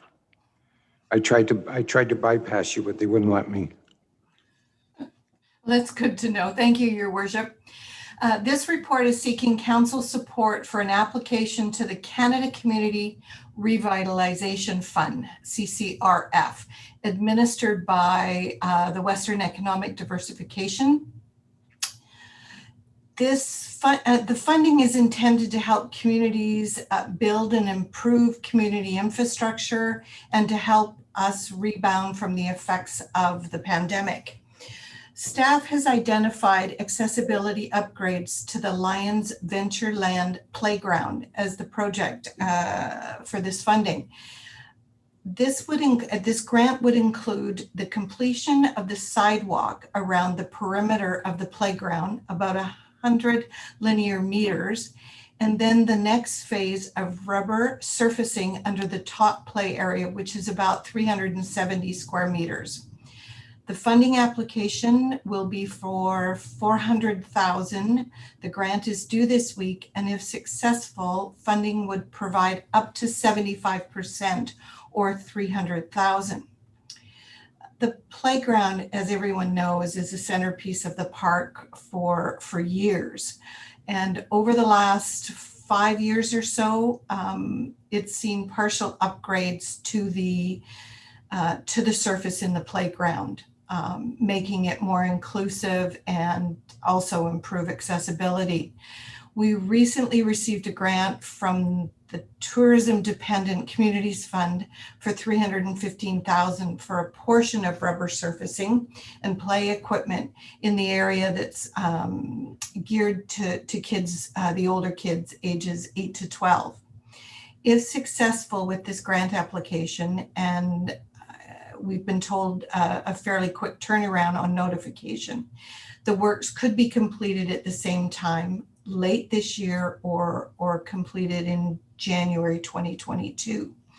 As with most grant applications, a resolution from council is required, and I believe you have the suggested wording for the resolution, which would meet the grant criteria. Thank you. I need a mover and a seconder for the recommendations. Moved by Councillor Wilson, second by Councillor Chandler. Discussion? Councillor Frass. Thank you. This question is through the mayor to Manager of Communications. For number 2 here, when it's talking about the accessibility upgrades for, or sorry, not number 2, when it's talking about the completion of the perimeter sidewalk there at the end of number 1, could you just describe that a little bit to me? Because I'm not so familiar with which part of the sidewalk we're talking about in this. If I may, Your Worship, it's just slightly less of the sidewalk that's around the perimeter of the playground. And it's the part of the sidewalk that's on the campground side more to the west.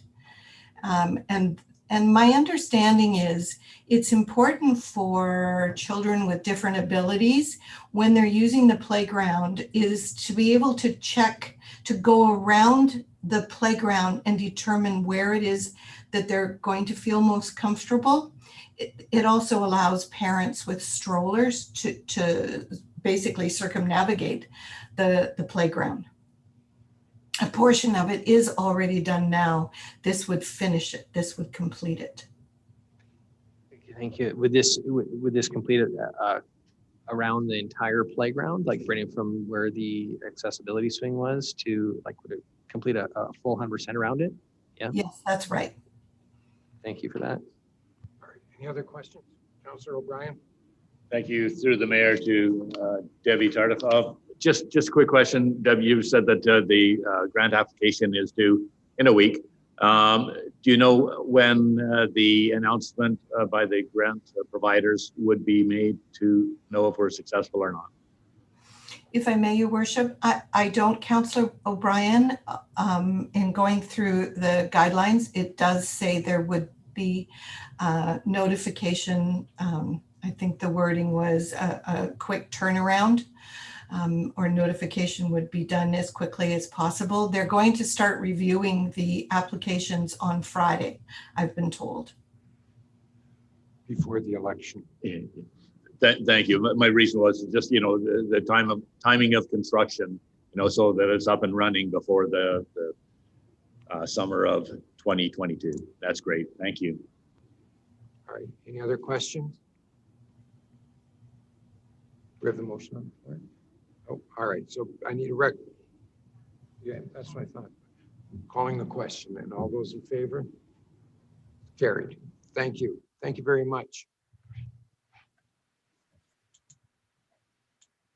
Mrs. Weeks, now we have you.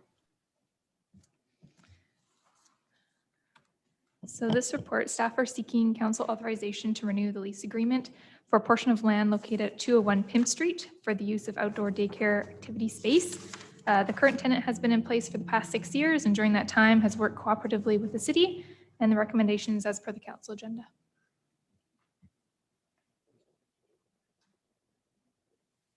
Sorry.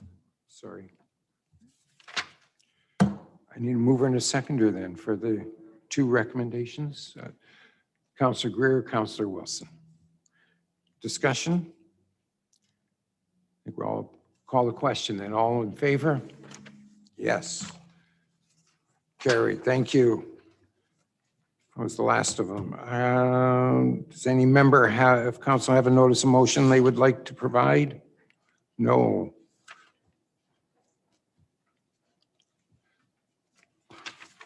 New business? Any new business? No.